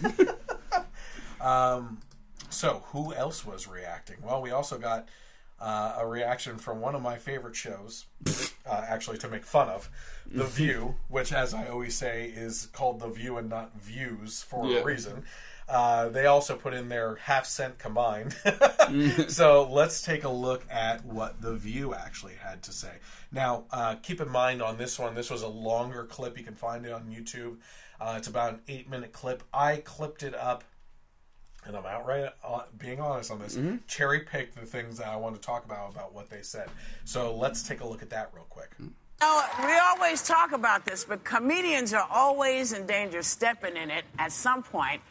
And right now, Kathy Griffin is knee-deep in it right now. She's sparked outrage over her gruesome photo shoot, holding a replica of the severed head of the current White House resident. And she... I thought it was bad. I thought it was awful. It wasn't funny. Like him or not, and you can debate his policy, he's the president. And when I saw that, all I thought of was his kid. He has an 11 or a 12-year-old, and I thought of that child seeing that image and said, you know what, just because you can say something doesn't mean you should, or just because you can do something doesn't mean you should. And it bothered me. And I remember Ted Nugent had gotten a lot of heat.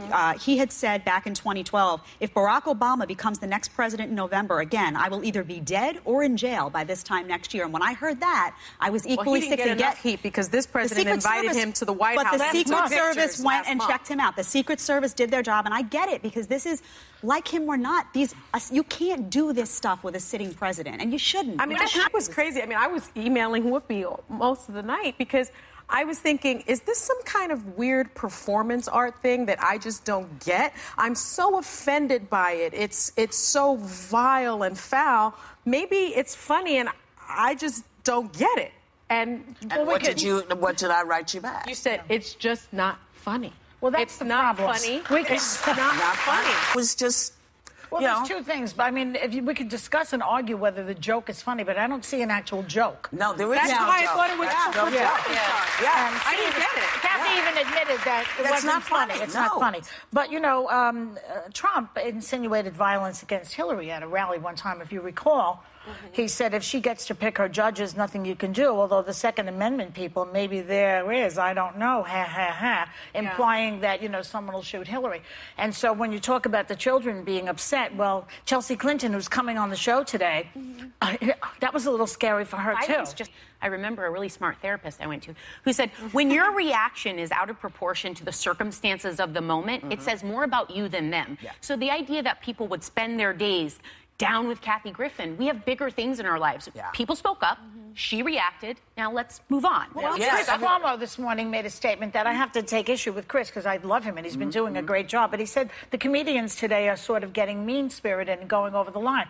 I think he's referring to Saturday Night Live. But I don't really agree with that. I think that the mean-spiritedness comes out of the White House and then the comedians just... And just before we go, there was someone... this is not a left or right issue. No. That's right. This is an issue of what is viable for us as a nation and what is not. So all the right side people, stop lumping all the left in it. This is not a left or right. This is just a stupid, bad mistake one person made. Y'all have made them. We have made them.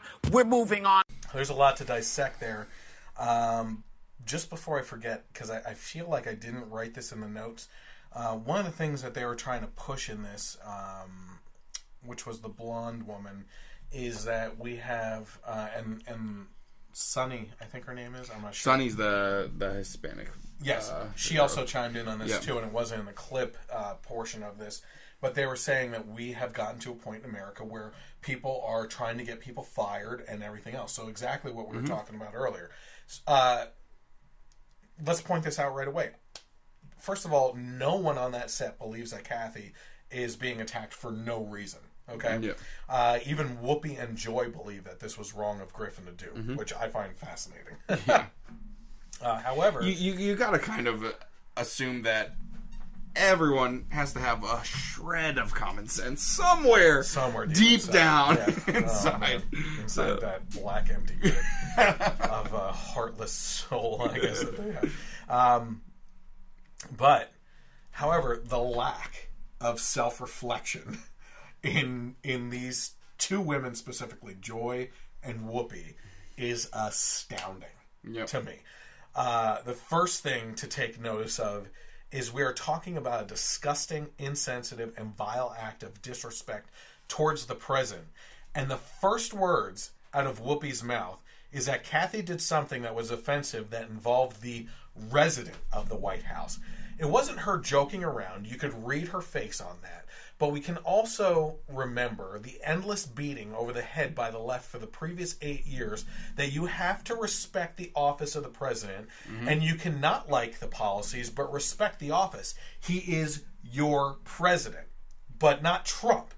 He is not their president. No, and that's not a joke. No, that because is that's she since he was elected. That's how she has been, and she always refers to him as that other guy or the guy, and never has ever said that. Yep, it's unreal. It's funny how that works. I could disagree with Obama on a million things.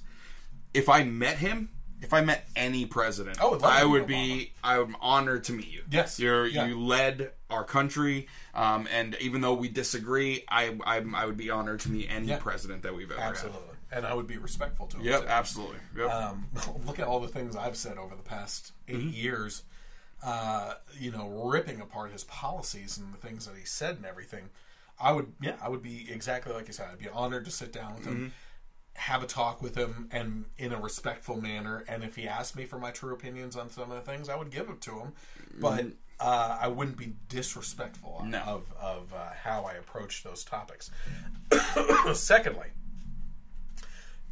I've noticed this, okay? Joy Behar does something that I can reveal to you is a recurring trend when you watch her. If The View ever covers something that shines a negative light on the left, or liberal comedians, actors, or other figures that they feel they need to protect, it is first and foremost because they must cover it, because it is such a big story and they would be called out if they disregarded it. And second, Joy will always take the negative story and relate it to a similar incident on the right and how this Republican or conservative screwed up as well. In this case, Joy referred to President Trump on the campaign trail talking about Hillary and the Second Amendment. So Kathy's photo shoot was basically unprovoked beyond her having hatred in her heart for the president. And in the aftermath, Joy has taken the victim of the story, the president, and turned him into an equally despicable character to help leverage the argument for Kathy. So Joy is completely incapable of focusing on the story at hand if she has an opportunity to take a jab at the right. And this happens over and over again. I've noticed it multiple times. It even happened in that clip a second time with the whole Ted Nugent story when Jedediah had brought up Ted Nugent and how she was about to say that she was equally disgusted at what he did. You know, but then I think it was Joy that chimed in. Sonny. It was Sonny. Yeah. In that case, and she's like, well, this president invited him to the White House. Exactly. So blah, blah, blah. Like, it's crazy. So the women then start talking about something that I have been talking about for months. Okay, so I did cover this. The fact that internet trolls will take the opportunity to go after someone to be fired, lose sponsors, or be investigated. Again, there is no self-reflection, as the left is the worst perpetrator of this. Not the only ones. The right does this as well. But they are the ones that go after people to get their jobs lost, especially on Twitter. Twitter trolls are the worst. Ironically, Joy also talks about comedians taking hits and being mean-spirited, but in fact, that the mean-spiritedness comes out of the White House. Has she even watched the show that she's on? You know, she literally just turned the whole conversation from Trump being a victim into a Trump bash session, and Whoopi called him the resident instead of president. And this isn't even a one-off. This is the daily routine of Joy, who seems to have a permanent grouchy look plastered on her face. Oh my God! Especially if there's a conservative guest on. Yeah, you literally see her the whole time, like, yeah, exactly. So it's just disgusting. You have The View. You have The Late Show with Stephen Colbert. You have Seth Meyers' show. John Oliver on HBO have all seen rating hikes when they bash Trump. So they continue to do so, and then they act like what they said is all in good fun or jokes, and they hide behind those as what they label as jokes, so that they can dodge as much criticism as possible. And we've talked about that before. And I think that's partially what Kathy Griffin has been trying to do with this whole thing. So take note, by the way, in this video, and exactly what Mike was saying before, that Ted Nugent was also looked into by the Secret Service after his remarks about Obama. This also happened with others as well. Didn't it happen with Madonna at the Women's March, too? Did the Secret Service end up looking into her when she talked about blowing up the White House? Yes. Now, that would be a comparison, again, with Trump. So they would blame that on the Trump administration. But there were multiple times that the Secret Service got involved in other threats against the Obama presidency that they weren't really threats. It was something said, but they had to take it as a threat, right? Another thing that people have brought up, too, is when President Obama was elected, and there were idiots out there like making effigies of him, lynching him, and things like that, and that's despicable as well. But I do feel like there is a difference between just some random person and a celebrity using their platform to do something equally disgusting. You know. So then this morning, things got even more interesting, or ridiculous is more likely how I would actually label it, as Kathy and her lawyer held a press conference to address the Secret Service looking into her. I would actually encourage you to watch this ridiculous clip some other time, as it was 30 minutes of nonsense, and I actually didn't have time to cut it down because it just would have taken too long to actually watch on the podcast. So I encourage you to go back and watch it, and then rewatch this segment of the podcast as well, which I'll most likely end up making its own segment and putting in the details, the timestamp, so you can jump to, so that you can actually go back and see our responses to some of the things. But now suddenly, Kathy is the victim, and Trump is destroying her career. I think she's doing a fine job of that on her. My word. But, I mean, there was a portion of it where someone asked her a question, and she's like, was it destroyed? I'll be honest, I watched the first 2 minutes, I threw up in my mouth, and then I had to stop. Because it's like, this also goes back to my belief that her apology video was total BS. because you're not going to apologize about this terrible thing that you did, and then come out with a lawyer saying like, oh, well, yeah, I've just been so mentally traumatized by this presidency, and that's what drove me to this point. And his remarks about she was bleeding out of her eyes and bleeding out of her wherever, that never left me, and I just couldn't deal with it. So I didn't even bother watching the whole thing. I probably will, but I couldn't take it. I'll probably do it in like 3 or 4 minute increments. Yeah, she said so there was something like, it was so back and forth. It was honestly like a bipolar interview. And I'll get to why I say that, but she was asked a question and said, he destroyed me. He destroyed me. And what? Like I said before, this was basically an unprovoked attack from her. Yep. That stirred up this controversy, got the reaction for it, and led to Trump responding on Twitter. Okay, Now he started attacking her on Twitter with attacks that basically were warranted. I'm sorry. Sure. You're talking about him. Was he not going to respond? Yeah. Now, I've said in the past that his Twitter usage should be handled by someone else. The whole complete press free. Yeah. Whatever. So I think that's right. Yeah. I think his follow-up tweet to that was the best. He said something like, "Oh, you don't know what Kafifi is? Good luck trying to figure that out." Like he literally joked about it. It was pretty funny. Enjoy. Here's the next thing that was just ridiculous. This is no longer because she held the decapitated head of the president. This is because she's a female comedian. Did you hear that part? No. Now this is about sexism. Yeah. Someone honestly asked from the press conference, had a male comedian done this, would they be in as much trouble? She said, that's pretty obvious, isn't it? No. They would not have gotten that. And since I'm a female comedian who's basically said I'm a popular female comedian. Sometimes she has good jokes. Throwing up the air That's quotes. one of those good jokes. Yeah. I will throw that to her. I'll throw her that bone. Yeah. So now it's sexism. Okay, so let's throw that mud at the wall and let that sit there for a minute and see if that sticks, okay? Since a lot of her comedy appearances have been canceled... Can I jump in right there real quick? Yeah. I have a theory as to why a male comedian might have gotten a different reaction, and it's not because of sexism. Okay. I think that if it was a male comedian, there would be a much smaller chance that he would have put out this crying apology video and then the next day shown up with a lawyer saying, "Oh my God, it's the president's traumatized me." Like, could you see a male comedian doing that? No, you wouldn't. So he would have never had the opportunity to be asked the question of, do you think if a female comedian or whatever? I feel like, and a lot of female comedians too. Most female comedians, they're in a lot of ways a lot tougher because it's a hard industry, a hard job to do, especially to break through and be successful as a female comedian. Mm-hmm. It seems like they have a lot thicker skin. I mean, especially when your job is to mock things and mock others, and if you're commentating on politics and you can't take it.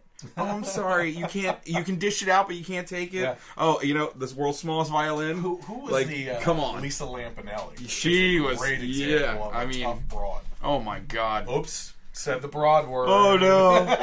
I mean, I bet she would laugh at that. Yeah, you can't be. She's called herself that, she is like the queen of racial comedy. I mean, and stereotyping and everything like that. She's always talking about her black boyfriends. Oh, black boyfriends, Mexicans. So she's. I mean, her act got a little bit after the super raunchy. Yeah. But after the third or fourth CD, it was like, all right, I'm kind of over it, Yeah. But man, when she kind of burst onto the scene doing the roast and everything, she was. Oh, the roasts are fantastic. Amazing. She was amazing. Yeah. Okay, so I said this is no longer because she held the decapitated head; it's because she's a female.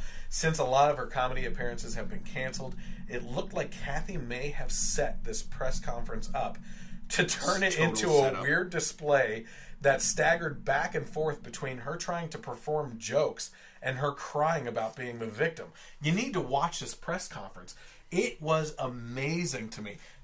I don't know if within the 2 minutes that you watched, she literally tried to take the microphones and turn it into a stand-up act while she was up there on that podium. I gotta finish. I'll finish it. It's real. And then immediately the next question, she's crying, and you can't have it both ways. I mean, you can, but you look like a moron. Yeah, you look like a complete fool. I would not be surprised if this whole thing was all premeditated. From doing the photo shoot to the knowing what the reaction would be to the apology video. I would go back as far as the photo shoot. I think Whoopi, one of the portions I cut out there, said that she thought she had an audience for this, did it, and found out very quickly that the audience wasn't there for it. Yep. And I believe that. I believe that Whoopi's on point with that. But $1 million for every time you have that thought. Yeah. So let's chalk up on the board for Whoopi. One. One good point. Yeah. So gotta start somewhere. Yeah, exactly. The fact that both her civil rights lawyer and this other guy, who I don't even know who the heck he was, were stating that it was this is what they said. It's unprecedented that the Secret Service would look into this. We just got done hearing about Ted Nugent and others that had the same thing happen to them for similar crap. Yep. They are trying to push a false narrative on people that are just willing to listen and eat it up from these people, like Kathy. It would be hopeful to think that this is the only art portraying President Trump being harmed, but you recently had a Snoop Dogg video in which he was simulating shooting a President Trump clown, and another recent video surfaced of a punk rock bowling concert that took one of the many naked Trump statues that have been appearing around the country and beating it to hell in front of the crowd for their enjoyment. And I have the video evidence of that as well. So let's take a look at that real quick just to show you how crazy this crap is getting.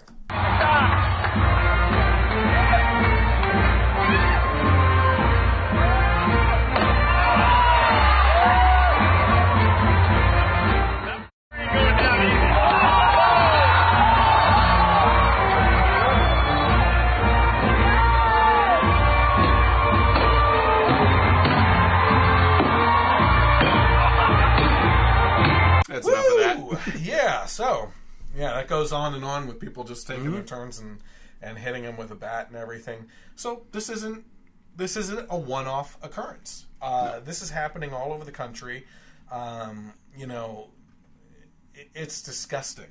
Yep. So I said that did this happen under Obama? Yes. There, like you said, people were hanging effigies of him. Yep. Did this happen under Bush? Yes. There was actually a movie that was made called The Assassination of a President, and it was supposed to be about him getting assassinated. Do these incidents make this one okay because they happened? No. Where is the common sense and human decency anymore? Again, the left has become the epitome of hypocrisy after screaming tolerance and love for years, which is now colliding with their actions since November. So that's the Kathy Griffin topic. And do you have anything else to say on that before we go on? I mean, I want to go back to a world where nobody's talking about Kathy Griffin. So let's just do that and move along. It's Friday. Yep. Monday's coming. Yeah. All right. Things are happening so fast now that a topic is done. Oh, yeah. Any big occurrence, any huge occurrence. Kathy Griffin is small on the Richter scale of world global events and everything. I'm just trying to think. The Women's March was only a couple months ago. Yeah, I was just thinking about it. They were showing clips of it on like MSNBC or something. Of course, they'll keep like trying to keep it relevant, but it's not. I feel like Comey seems like it was so long ago, even though it's coming up where he's like testifying or something. But it's just like you're right. There is the biggest nothing ever. Yeah, just like, and they're hoping for it though. Yeah.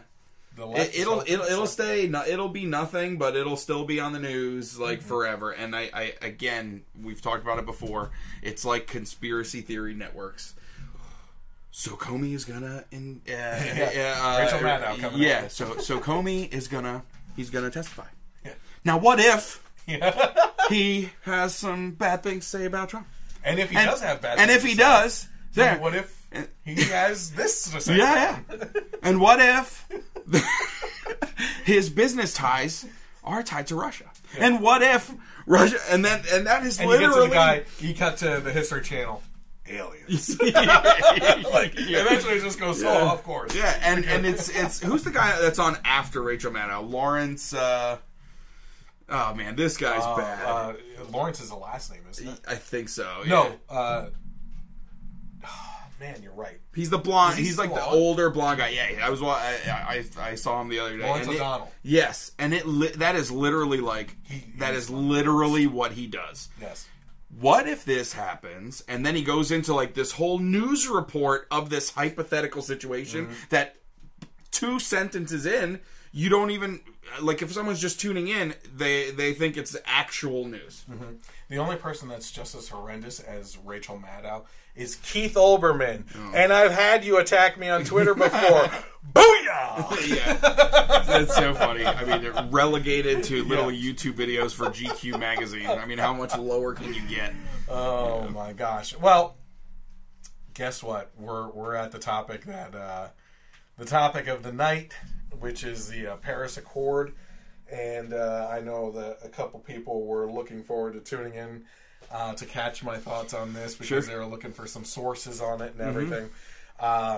This we're going to be talking about for a little while because there's just so much meat to it, and it's hilarious. I think. Yeah. Totally. I said, "Hell, how can it be hilarious, Chris? The world's going to end. R.I.P. Earth." Like that's like tweets I saw all day. Like, oh gosh. Like if there's. How many countries are? It's like all except Syria, Nicaragua, and the U.S. 146. Okay, so if you have 149 countries and one leaves, and the world's gonna end, the other 148 can't do anything. Oh man, I think we're doomed to begin with. We're doomed to begin I said, hell hath no fury like Mother Earth and her leftist environmentalist global warming alarmist scorched. Hence our final topic tonight. The left is outraged that President Trump dared to remove the United States from the Paris Accord.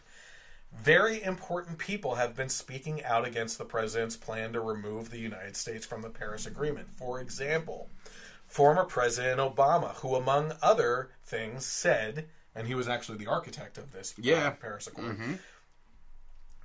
Should I try to do this? Did he even have Congress's approval for this? Who knows? He didn't go for I don't think much. So.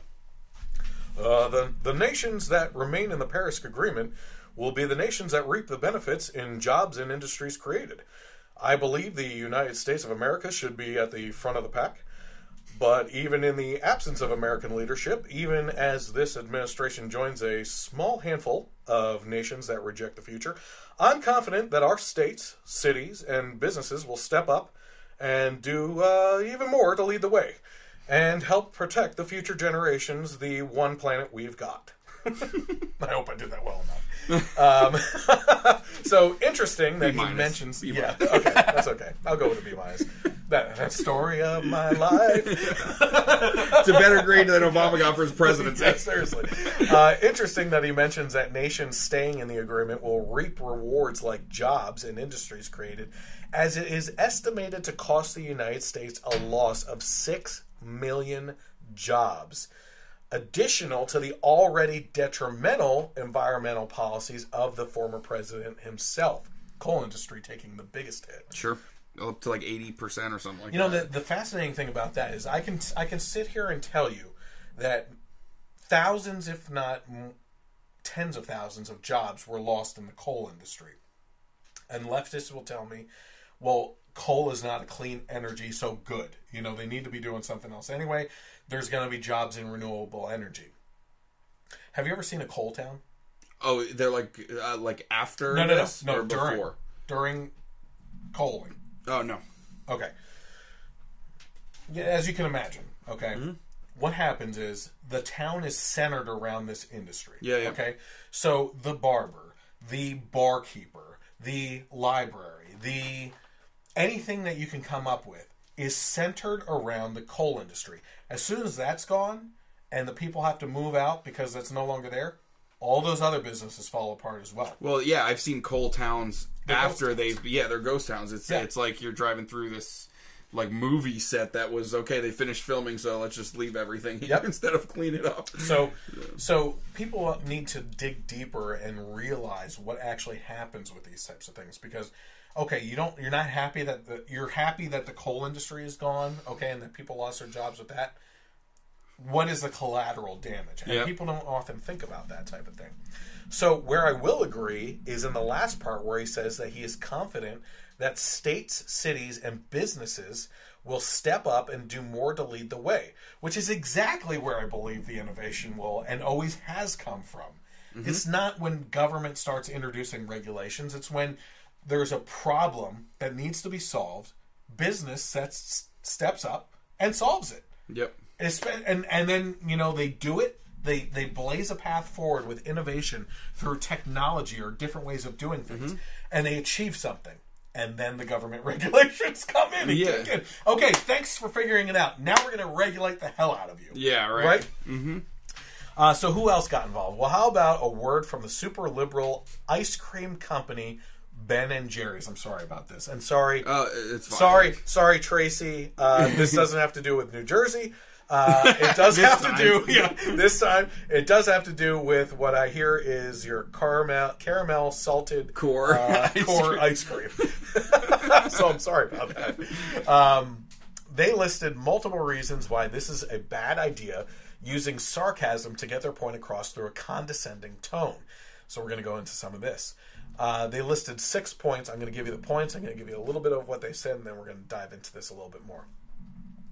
Clean energy, schmeen energy, they said, saying... Schmeen schmenergy. Schmeen schmenergy, sorry. They said, who needs clean energy and clean energy jobs? Well, that's not the point of this all, okay? And we're going to get to what the Paris Accord actually is, but this has nothing to do with it. And we're going to talk about how companies are blazing the path of clean energy and everything else a little bit further on. Number 2, their point was, we're sick of chocolate and vanilla anyway. When climate change makes it all but impossible for farmers to grow cocoa beans and vanilla, we'll be fine. We'll move on to other ingredients like melted glaciers, penguin meat, kavifi, and human despair. Well, I find that pretty interesting, and let me show you why. Let's go back here. Let's see here. Cocoa beans. Let's go over here. The graph that you can see over my shoulder right now is showing and detailing cocoa bean production around the world from top producing countries from 2012 to 2017. You can't actually see it, just so you know. It's on the screen. I thought you were looking over here looking for the graph. What? It's right here. You'll notice that despite the Earth's temperature being wildly out of control, apparently, production has actually increased year over year, with the exception of last year when flooding was an issue. But notice, in 2017, it's still there, I know. That production shot right back up, and in most cases exceeded well beyond the previous numbers. So take a look at this graph, and when I pull up the YouTube video, actually, you know what? I can't do it on here. So if you're looking at that graph, you can see that. Let me see. Okay, here. Okay, so you can actually see that. These are individual countries, and all the different colors are the years of the cocoa production. You can see that in 2016 it took a hit and went a little bit lower, but by and large every year since then has been going up in production, with 2017 actually seeing a huge jump in production over the incremental increases of the years prior to that. So sorry, Ben and Jerry's, to actually use facts to go against what you're saying and trying to push, because if we are seeing a exponential increase in climate change that's going to negatively affect the crops that you use to make your ice cream, well, the facts are actually pointing to something different. You may be able to make more ice cream than you... Actually, you should start lowering the price of your ice cream, just so you know, because the law of supply and demand. Yeah. So I don't know what they're complaining about anyways. If it gets warmer, more people will want to have ice cream. Exactly. Yeah, what, makes you guys sense. Suck at business. My word. Okay, so their third point, being a global pariah is really cool. 194 countries worked really hard to figure out how to reduce their emissions to a manageable level. So when we keep on puffing greenhouse gases into the atmosphere, they might get a little testy with us. Interesting they should mention that, as we have some information coming up on what this agreement actually entails and requires from the countries involved. Can you see anyone really getting pissed off at us for the global warming if we're the only ones not involved? I think you kind of said it. Like, we're one country out of these 194. It's going to just let everything else fall apart. Yeah. No, put it all on us. That's why we have to pay for the whole thing. Number 4, rising seas means you could have your very own ocean view. With runaway climate change melting glaciers and causing sea levels to rise up at unprecedented rates, a whole lot more of us could be seeing waves from our bedroom windows.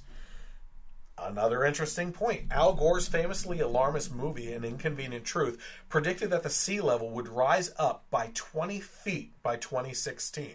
Yet, 4 independent studies have found that there is no observable sea level effect from man-made global warming within the last year. Oops. So messed up. I think I'm gonna have to make another movie. Yeah. Well, I think we'll call this an. I want to get fancy with it. Okay. I want you. You're my marketing guy, Mike. Okay. An Inconvenient Truth. We need to hype up the alarm. Okay. It needs to be recognizable. It needs to be edgy. What do you got for me? Oh, an Inconvenient sequel? That's great! Let's go with it! Man. Okay, so what are we on? Number 5. Crises keep life exciting. Pulling out of the Paris Climate Agreement is going to bring the world one step closer to an unprecedented global environmental crisis, and we can't wait. Again, funny you guys should say that, as it was Rahm Emanuel, close friend to President Obama and mayor of his home city, Chicago, that said, "You never let a serious crisis go to waste." And what I mean by that, it's an opportunity to do things you think you could not do before. You know, kind of like using a carbon credit scheme to massively distribute the world's wealth for equality among nations while making those on the board of carbon credits, like Al Gore himself, an unprecedented fortune. Wouldn't that be great to use a climate crisis to do that type of thing? Yeah, and how would Al Gore make that fortune? Probably by pushing the alarmism, maybe with movies. That would make sense. Oh boy. Okay, let's keep going. Point number 6 by Ben & Jerry's.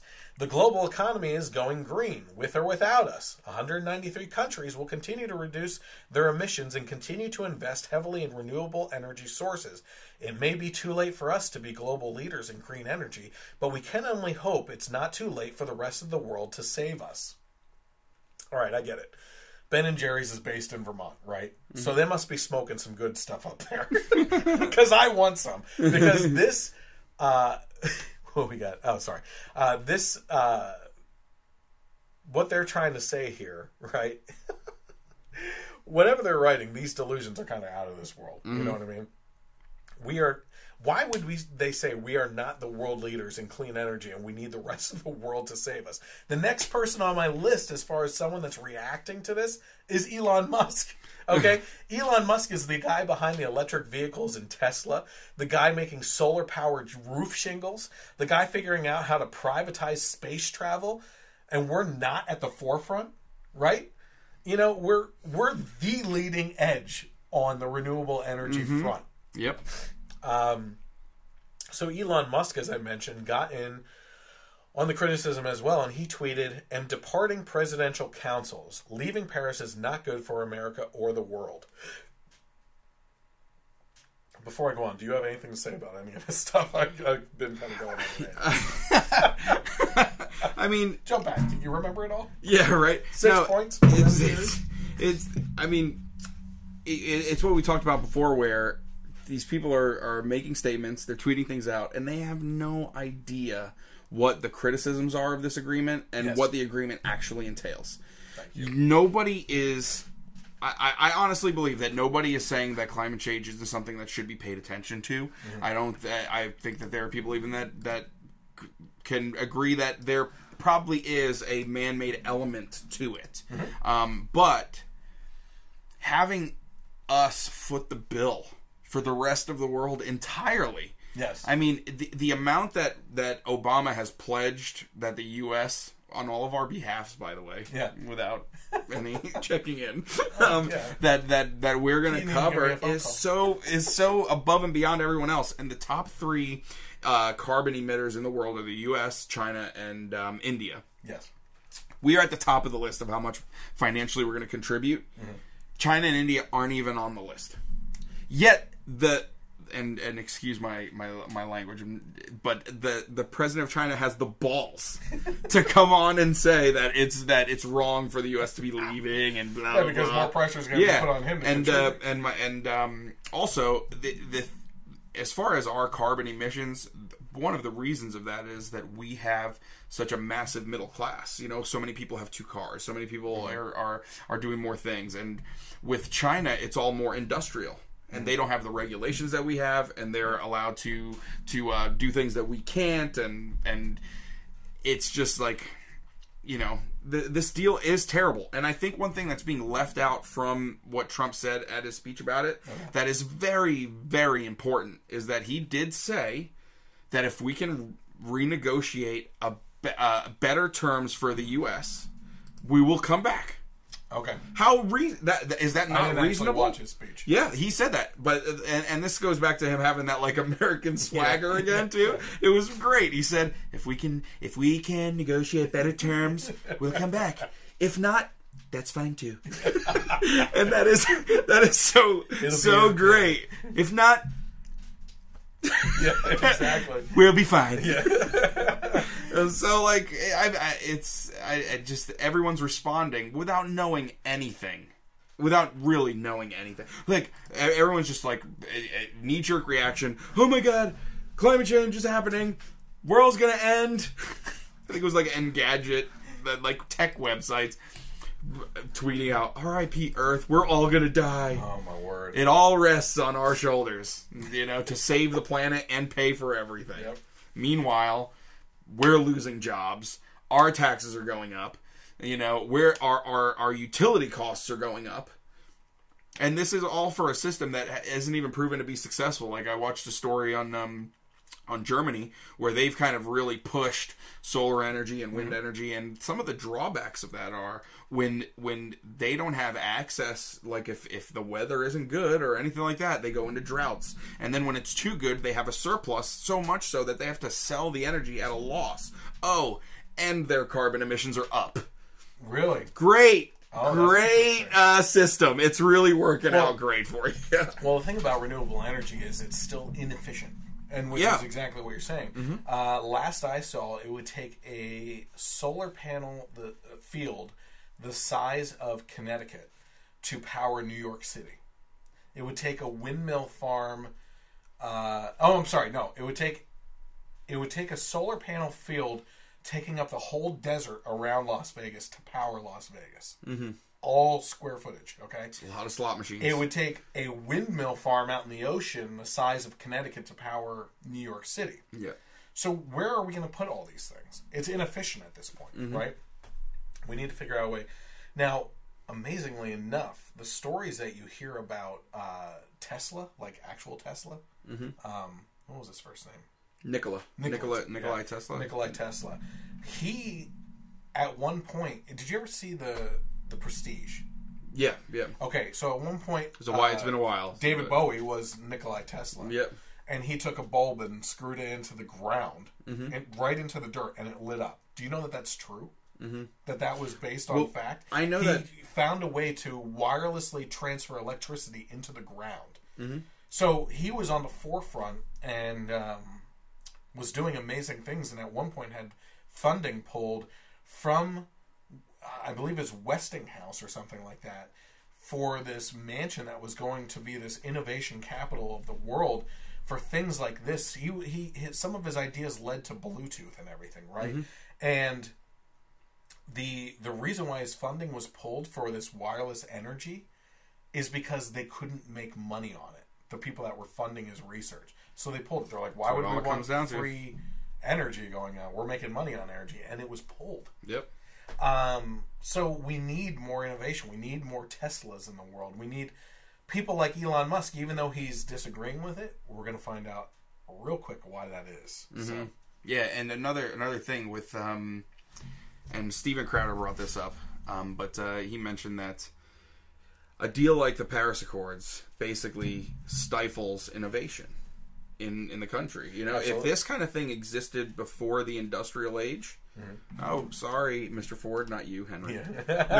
No automobiles. You know, oh, no internet, no nothing. Like there would be no way to move things forward. Like there is a correlation between carbon emissions and innovation as well. Yes, you know, just because of the manufacturing and the business and everything that goes along with it.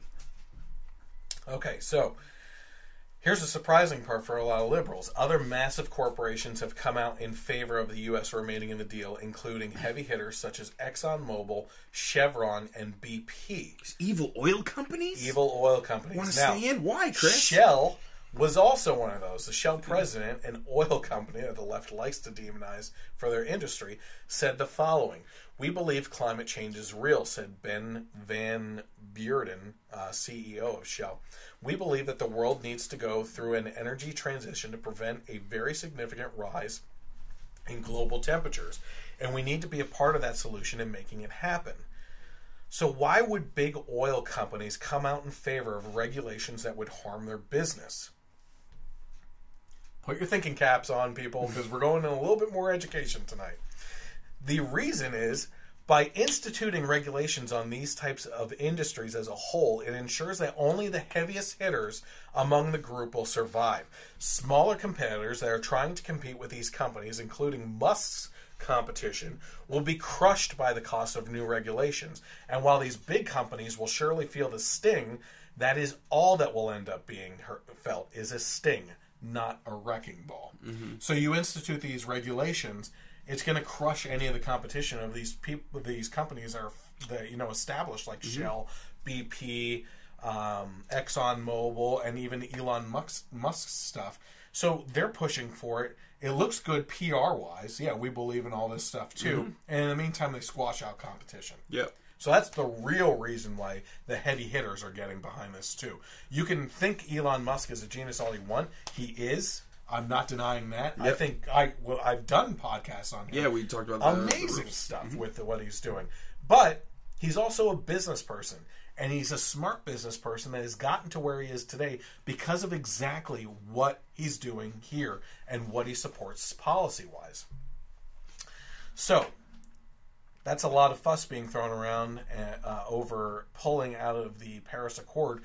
But what exactly is the Paris Accord agreement? Well, my feelings are, if you were to ask an outraged liberal in person what the Paris Accord is, they would loosely tell you that it has something to do with countries coming together to combat climate change.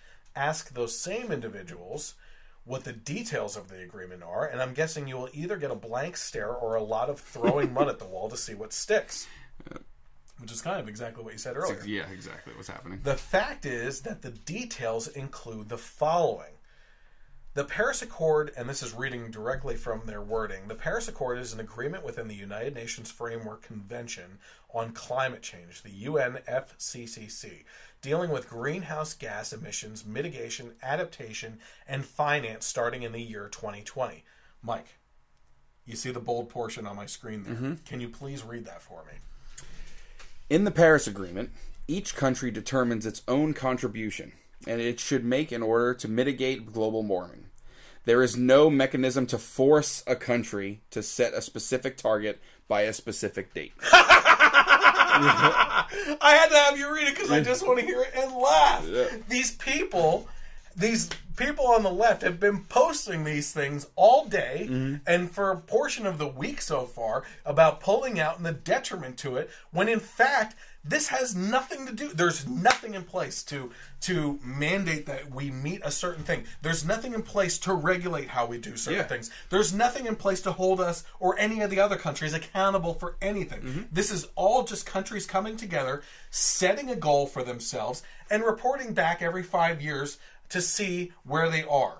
Yep. Okay? And over the course of those years, if they meet those goals, they set a new one that's supposed to be outlandish to see how close you can get to it. And what happens if you fail? Is there a penalty? No, there's nothing. This agreement is worth nothing. It's worth as much as it would be if we were to not be in it, which is nothing. This agreement is a total sham and a piece of crap laying on the table of all these countries. 194 countries are involved in an agreement that has nothing tied to it. You are not tied to anything. You're not responsible for anything.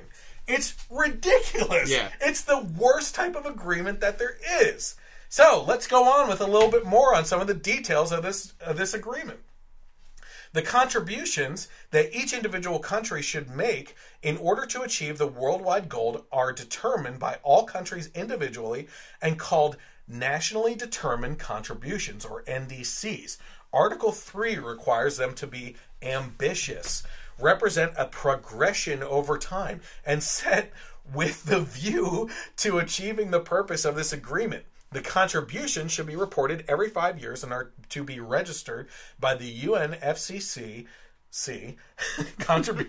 Secretariat. Each further ambition should be more ambitious than the previous one, known as the principle of progression. Oh, our favorite word, progressives. Yeah. And that is the progressive goal of the progressive left, is to do things incrementally to finally get to what they actually want.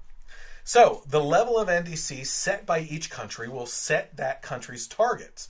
However, the contributions themselves are not binding as a matter of international law, as they lack the specificity, normative character, or obligatory language necessary to create binding norms. Furthermore, there will be no mechanism to force a country to set a target in their NDC by a specific date, and no enforcement if a set target in an NDC is not met. There will be only a name and shame system. As the agreement provides no consequences if countries do not meet their commitments, consensus of this kind is fragile. A trickle of nations exiting the agreement may trigger the withdrawal of more governments, bringing about a total collapse of the agreement.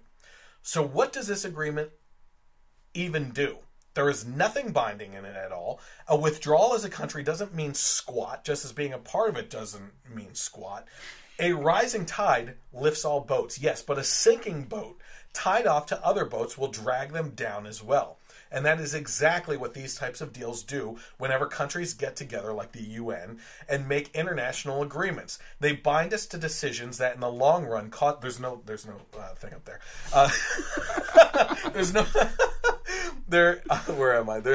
They bind us to decisions that in the long run cost taxpayers more money than the plans are worth and end up either hurting the situation more or doing nothing. But at least the agreements I am alluding to are binding. This has nothing in place to check and balance a system. It is literally a call out for how well you are doing with climate change. So what is actually stopping our country from listing off ways that we are going to start conservation efforts and listing goals to meet without ever entering into this agreement? As a matter of fact, one of Trump's advisors, and his own daughter for that matter, Ivanka Trump, has made climate change one of her banner issues for the administration because she believes in it so much. So this belief that Trump is the ultimate denier and that the left is making him out to be this president who burns rubber tires in the White House's backyard in his free time while shooting penguins is ludicrous. This agreement is nothing. It is not. Yeah, it's complete. We could have stayed in and not done anything, and it would have been the same thing as leaving. Yes. At least Trump's just being transparent with what's actually happening. You know. And I don't even think he said this stuff in his speech, did he? Like what it actually is, that it's non-binding, that there's no consequences. No, he did mention a non-binding. This was a non-binding agreement. Yeah, we could have stayed and done nothing. And it's not just that. It's also like the financial responsibility that was basically set for us.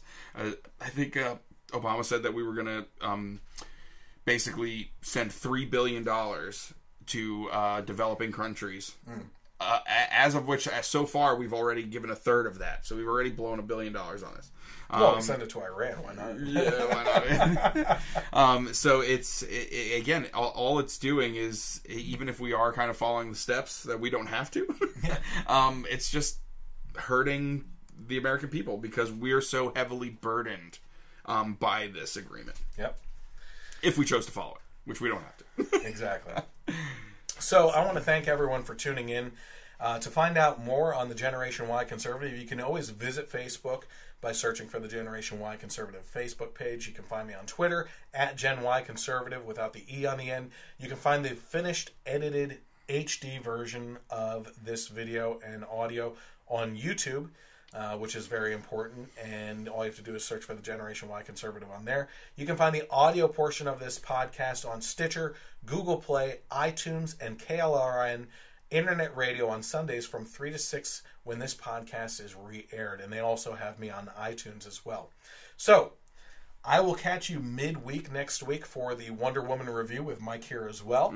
In the meantime, have a great night, and God bless America.